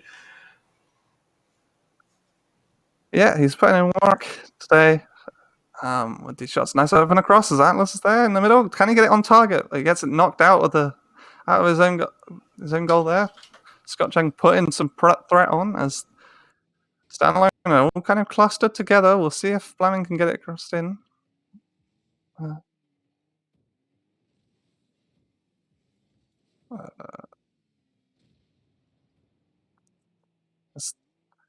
Scott now going down to the side for the boost. He's got an open shot, but he jumps over it.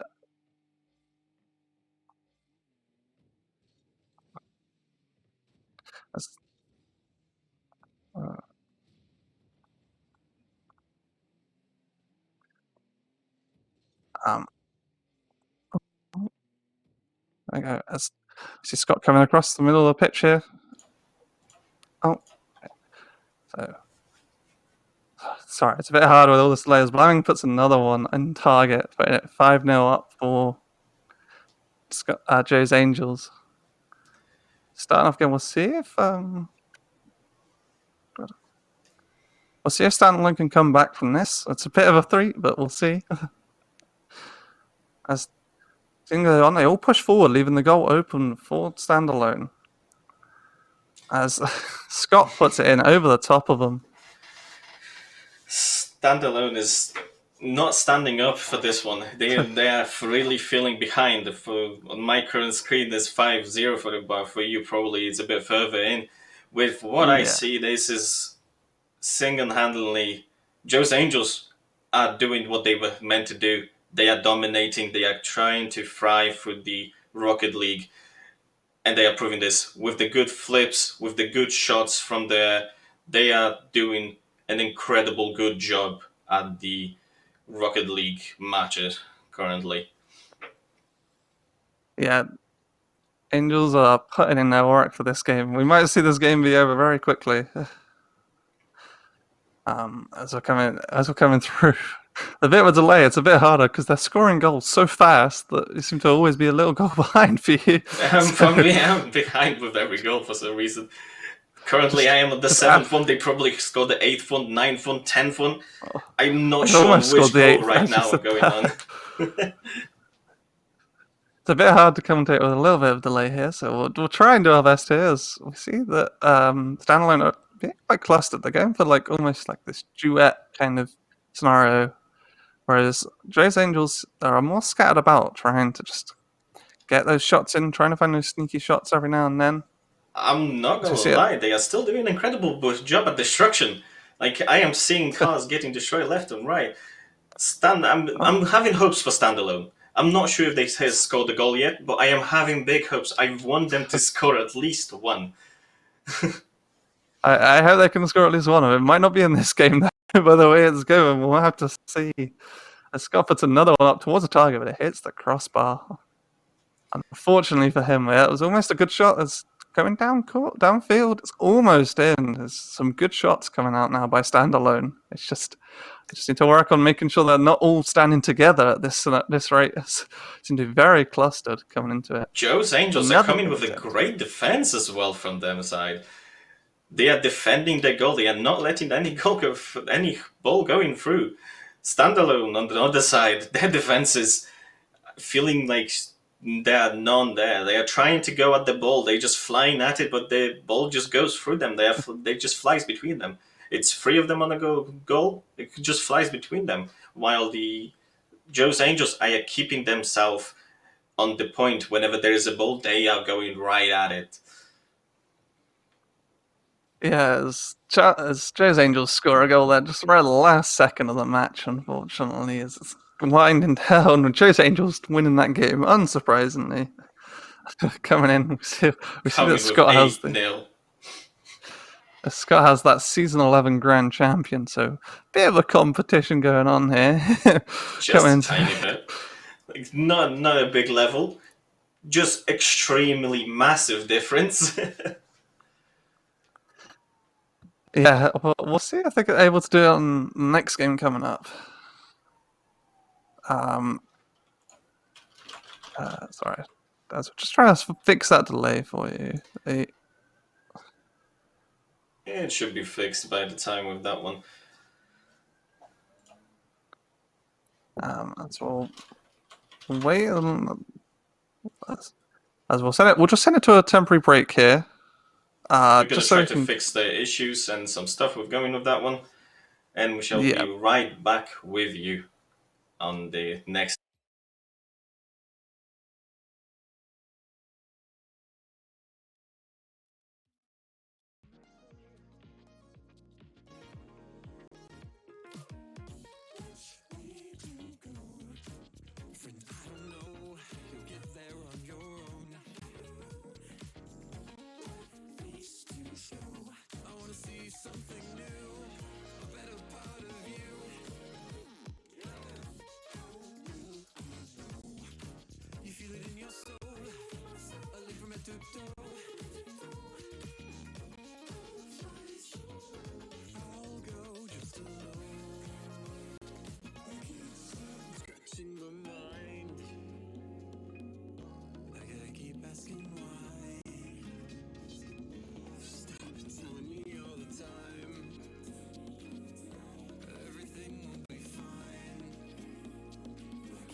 can't see through your skin.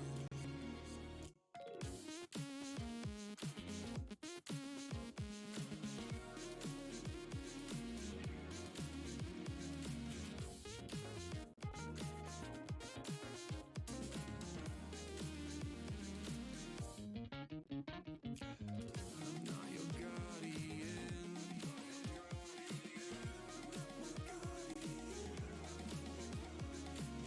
I can't see through your skin. Can't see through my skin.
I have to stop going back to you.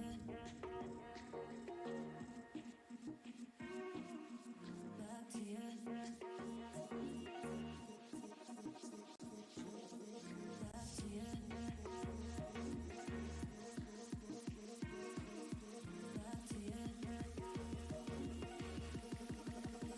I have to stop going back to you. Back to you. Back to you.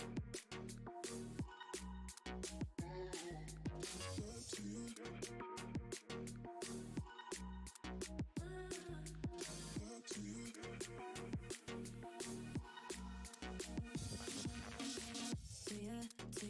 To you, back to you, I had to stop going back to you, back to you, I had to stop going back to you, back to you, I had to stop going back to you, back to you, I had to stop.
And we are back after that technical difficulties. It's all fixed now. It's took a little bit of an issue. I apologise for that delay there, but hopefully now we're all fixed. We have the commentators both lined up now.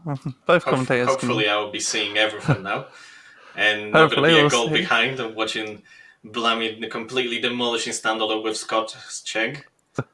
You were literally a goal behind. They were I was winning that legit quickly. goal behind. It was incredible of you, to be honest. It was incredible plays.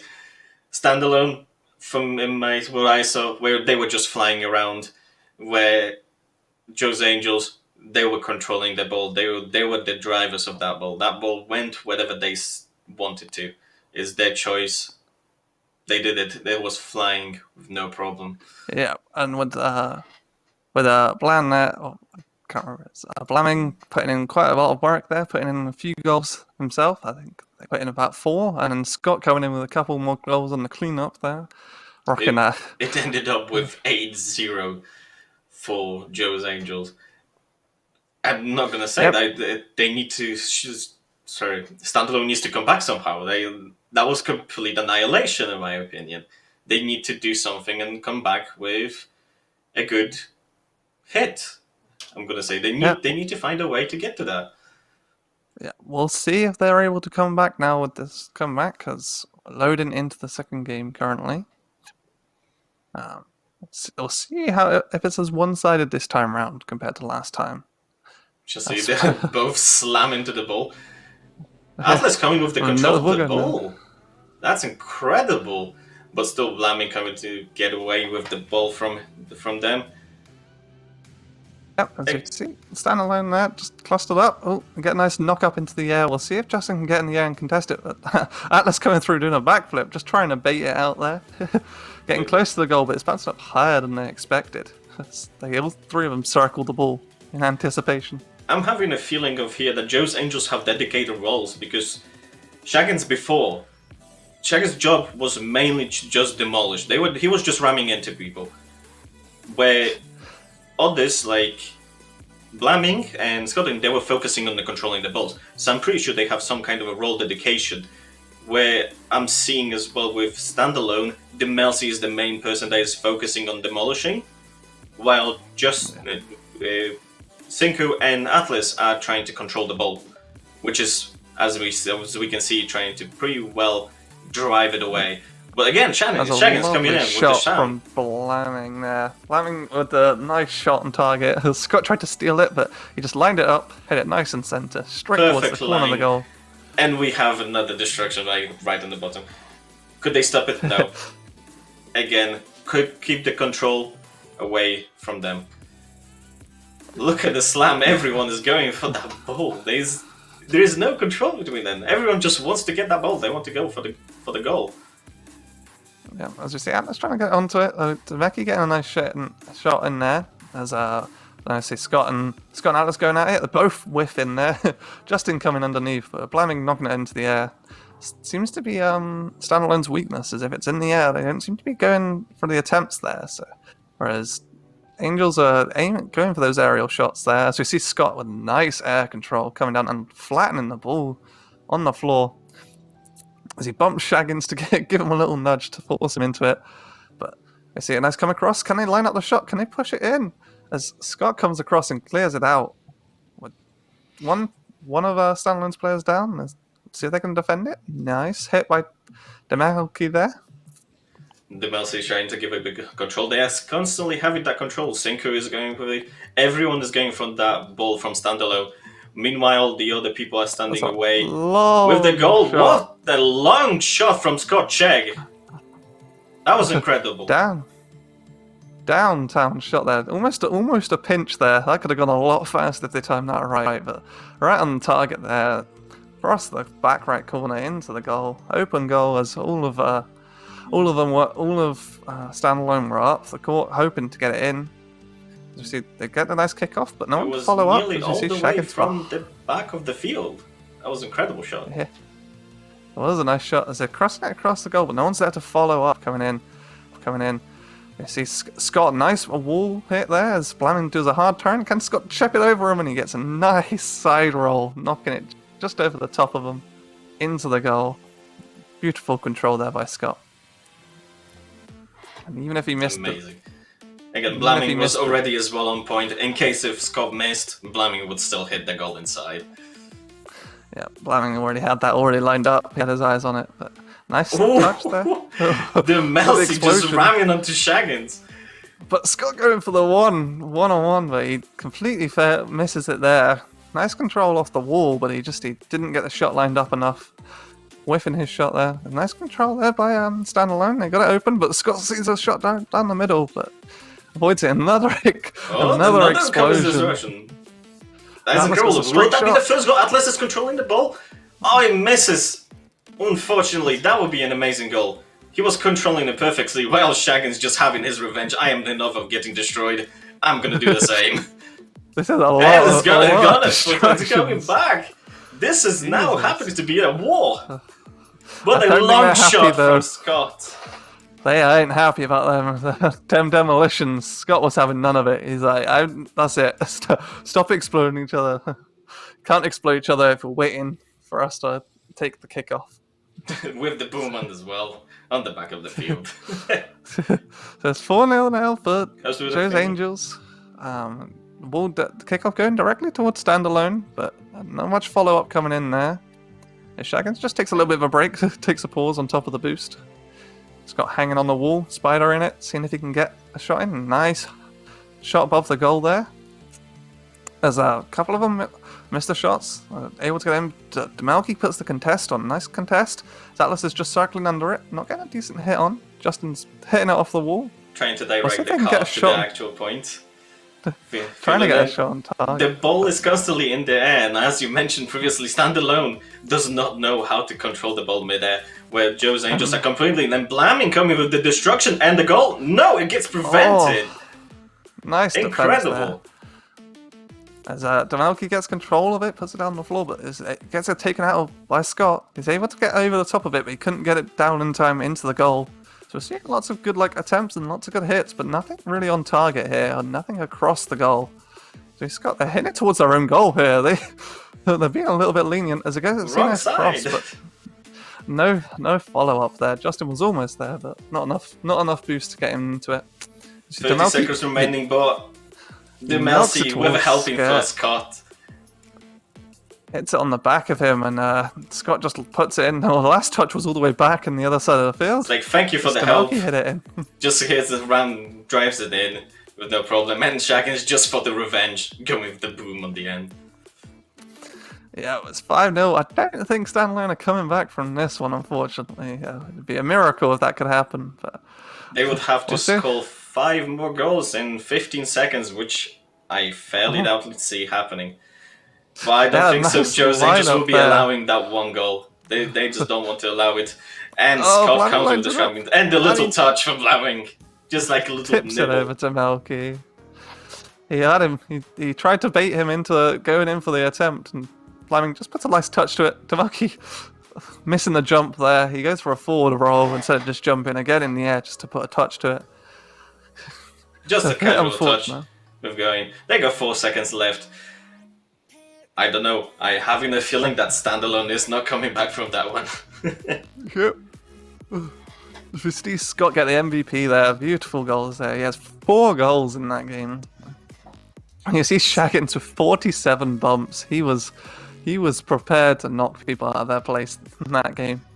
He was not there for the goals. He was there for the destruction. He just wanted to have a demolition everywhere. And that's one tactic way playing. Have one person dedicated to preventing the opponent from hitting the ball by just destroying them. That's a really fair tactic, and I can see that. It does Pretty nicely work done. when your opponents don't really go in the air much, but if you're against a team that's quite aerial based, it's going to be a lot harder to get those demolitions in. As Yeah, especially with Standalone having the problems with controlling the ball in the mid-air, where Joe's Angels, legit, Scott Cheng really proved us that he can control the ball in the mid-air, and that's an incredible skill. That's really worth the season 11 grand master operation with that one, with the skills for that one. It's an incredible plays, incredible Yep, that's controls. going. Absolutely We're going to the loved it. game 3. I mean, Those Angels have already won this, though they've shown they can already win this. But we're just going into the game 3 because it has to be played out, just in case there's an extra point that could be earned by Standalone. You never know. It could be happening. But Shaggins, You never know. again with the slam. That's incredible. He is giving good Justin control. soon seeks his revenge, as we see the Malkin, they're trying to clear it out of their own half here. Yeah, trying to have a control. But Sinku is trying to keep it control. But Shaggins is like, he's constantly on them. Atlas is coming with the revenge slam. But with the ball is so close. The Melcy manages to protect it. Lamming unfortunately misses. It's getting really close to the Joe's Angels goal, but it gets pushed away. They are having that control. And in mid-air, coming with the shot and misses. Yeah, almost on that shot by Scott there. It was very close. He had it lined up. He couldn't get his car tilted in time to get it on target. See another cross coming through. As Blamming aims for the corner and he puts it in nice and safe. No one there to defend the goal, but there was enough backup there on Joe's Angel side to finish it off. And now it's just lovely spin right on the end. With that beautiful goal. Yeah, I mean, it took them a minute to score a goal, so they're getting better. They're clearly getting better, as we see the ball already line up. As I say that, that's a bit of cast a curse. That's an they're incredible. getting better and have that happen. Bit unfortunate there. They are trying their best. At least the initiation matters. The initiation when they wanted to go ram into the balls and just trying to hit. If they hit, they will score. If they don't, they need to think of a tactic. Maybe they will find one. This might be one of those games, though, that Standalone thought maybe this is one of those kind of almost not throwaway games, but one of those games they could sacrifice some of the skill on their side to hopefully make it up in a later game for the Colosseum. So maybe put a little bit less resources into this, and then hope later on with a different game, maybe that they're better at shooters, they can go for that and They aim will for be those having games to be to better. make up for it a lot, as we can see that the control of the thingy. At least it's been 2 minutes since the more goals been scored. It's only been 2 goals scored, but that's a really nice backslam with Meldon. But the Melcy is constantly keeping the control of the ball, while Blamming is coming for the long shot, misses, gets the line up, and gets put in mid-air. That's unfortunate. As the ball is just hovering around the front of Standalone's goals, it gets a nice cross in. Scott's in the air, but he doesn't have enough boost to follow it up. Let's see if they can get a nice dribble through. See if they can get it down, get a nice cross in, see if they can get it in that goal. Just one goal from Standalone would be enough to make our day. Just one goal, we are believing in you, out. we're rooting for you, Standalone, come on, you can do this. And saying that, we see Blamming and Scott work together there to finish it off down Standalone's goal. The third goal, and I've lost count of how many goals they've scored overall, but it's more than enough. It was a good pass. Not much else to really go on here, as they're just putting the nail in the coffin for this game, putting almost a 3-0 up. We can see him come back from this, maybe Standalone would be nice, as a cross goes in, but Scott is just playing with his food at this point. As the incredible shots, there's nothing to say. They are just getting destroyed. It's like a flashback with Standalone. It's last season of the Colosseum, they were dominating the Rocket League, but because of different players now, they're just getting demolished. I think they're having a taste of what was the last season. I mean, Rocket League can be a very one-sided game. I know we mentioned it can't be carried by one person, but especially if you've got 2 people that are good, then the game is definitely one-sided at that point. And when the third we person see another one comes on target, but Demelk clears it out. Nice dribble downfield. Can he get the cross in? He gets it on target, but Scott comes in with the clutch save. Oh, I thought that was it there. I thought they had a goal coming in, but nope. When you think Standalone have a goal, it seems like the Joe's Angels put it down the other end. We should be missing. The hopes were there. The hopes are there. We are still having those hopes for Standalone to get that one score. We believe. We are rooting for Standalone for this one. 1 is enough. 1 is a redemption. Scott puts it up in the air and he does what he does best. Controlling that ball in the air over to Melky. Not letting him get a single touch to it. As I was almost mentioning. spiking it off of his car. As he puts it in for the 5th goal of this game. It's going for another kickoff. It goes towards Standalone's side. We'll see if they can maybe push it into the Joe's Angels side. They're quite grouped up. Joe's Angels, it's almost on target shot there. Nice cross, bounce off the wall, but Justin couldn't get the control of it to get it back on target. As we see them instantly retaliate with the counter attack. Joe's Angels side, but quite near across the field, but nice defensive there by Demelki. Making sure they don't put it in for him. See Scott go in the air, huge aerial there.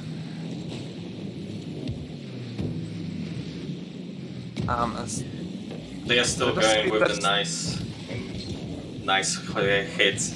Still going 5-0. They are trying their best at controlling the ball. But what can you say more? Standalone is not having a chance. They are not standing a chance against Joe's Angels, which is unfortunate.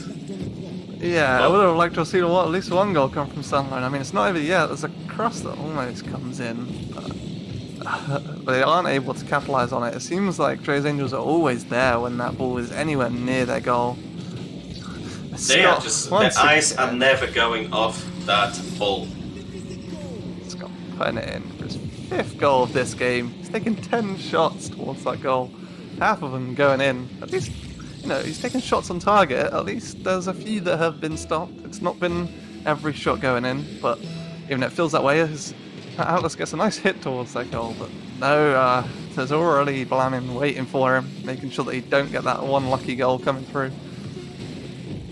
And they are trying their best, but it is unfortunate. That's Scott how puts it in ended. An overtime goal.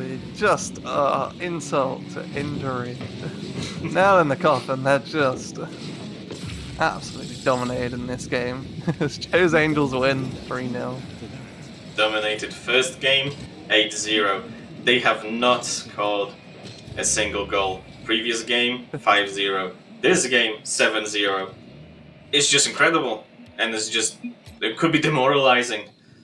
But that was an incredible play by Joe's Angels. They have managed to score 3 points. I mean, even though it was a domination, it was actually quite interesting to watch seeing Scott go in the air, putting up that massive control that he has in the air. And we saw Blamming having the kind of almost defensive position. He seemed to always been there when the shots were on target. He was there to cover up the goal just in case one little one snuck through. So it was nice to see that he kind of had roles. I'm not sure if Joe's Angels already have a team where they have dedicated roles like that, or if just naturally they fell into those roles. But it worked out for them in the long run. Standalone tried its best, but Joe's Angels, they had their control. Shaggins was ramming into them. Blamming was giving the defense, keeping the eye on the ball. Whenever there was a point, they tried to shoot, and Scott just giving that beautiful control. That was incredible. It was almost like they had a goalkeeper, a midfielder, and an attacker there. They had everything covered for him, even the aerials. It was just unfortunate on Standalone's side that they just couldn't get the control in the air. They just kept circling the ball. It was very strange. There was a moment where all 3 of them circled the ball, I think at least once. So not enough communication going on there. Maybe calling out who takes what shot. Not much to summarize from that, really. Just a dominant side on Joe's Angels from that game. But hopefully, Standalone can bounce back and prove that they have more worth in other Colosseum games coming up. I hope they can prove themselves. But for now, I think that's it. The Rocket League finished there. We're just going to toss it over to the host just to finish off the day, give a summary, and I'll see you all tomorrow.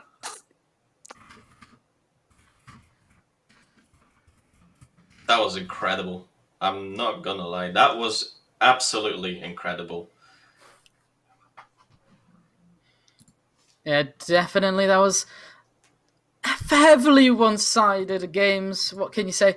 But I mean, definitely, we're gonna be waiting what happens tomorrow. Joe's Angels are leading the scoreboard. They are currently 5-4. Standalone unfortunately weren't even able to score a goal in Rocket League. It wasn't their game. Definitely they're going to look to improve a lot in tomorrow's games. But with a quick overcap of what's happened today, as you can see, Rainbow Six standalone were able to take a 3-0 against Joe's Angels, and then Joe's Angels were able to bounce back with a swift 2-1 victory in Overwatch, and then a complete stompfest in Rocket League, taking a 3-0 back, and they're 1 point ahead going into tomorrow. So tomorrow we're going to have CSGO and everyone's favourite MOBA, League of Legends. And definitely we're going to see some exciting action when we get to see those games tomorrow night. We are definitely looking for the action here. I don't know what to say after what I have witnessed. It's something that it's new to me as previous season. Like I previously said, Standalone was dominating with Rocket League, but now they are getting dominated. They are getting the taste. But I am really looking forward to the tomorrow's games. Hopefully, they're going to redeem themselves for today, as that was quite humiliating. Hopefully, we're going to see the good plays in CS and amazing plays in League of Legends. Definitely. They're going to need that mental reset. They're going to need a little bit of a break, and definitely they're going to come back with a much clearer mind, especially starting up with CSGO tomorrow at 3 o'clock British Summer Time, which will be followed by League of Legends at approximately 6 p.m, determine when the CSGO games will finish. Exactly. Well, I'm guessing that is going to be it from us today. Please tune in tomorrow to see how the event will end up finishing off, who will take the title, whether Standalone will be able to reclaim their championship glory from 2 years ago, and whether Joe's Angels are going to bring a little bit of diversity in the winners of Colosseum.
I'm fine.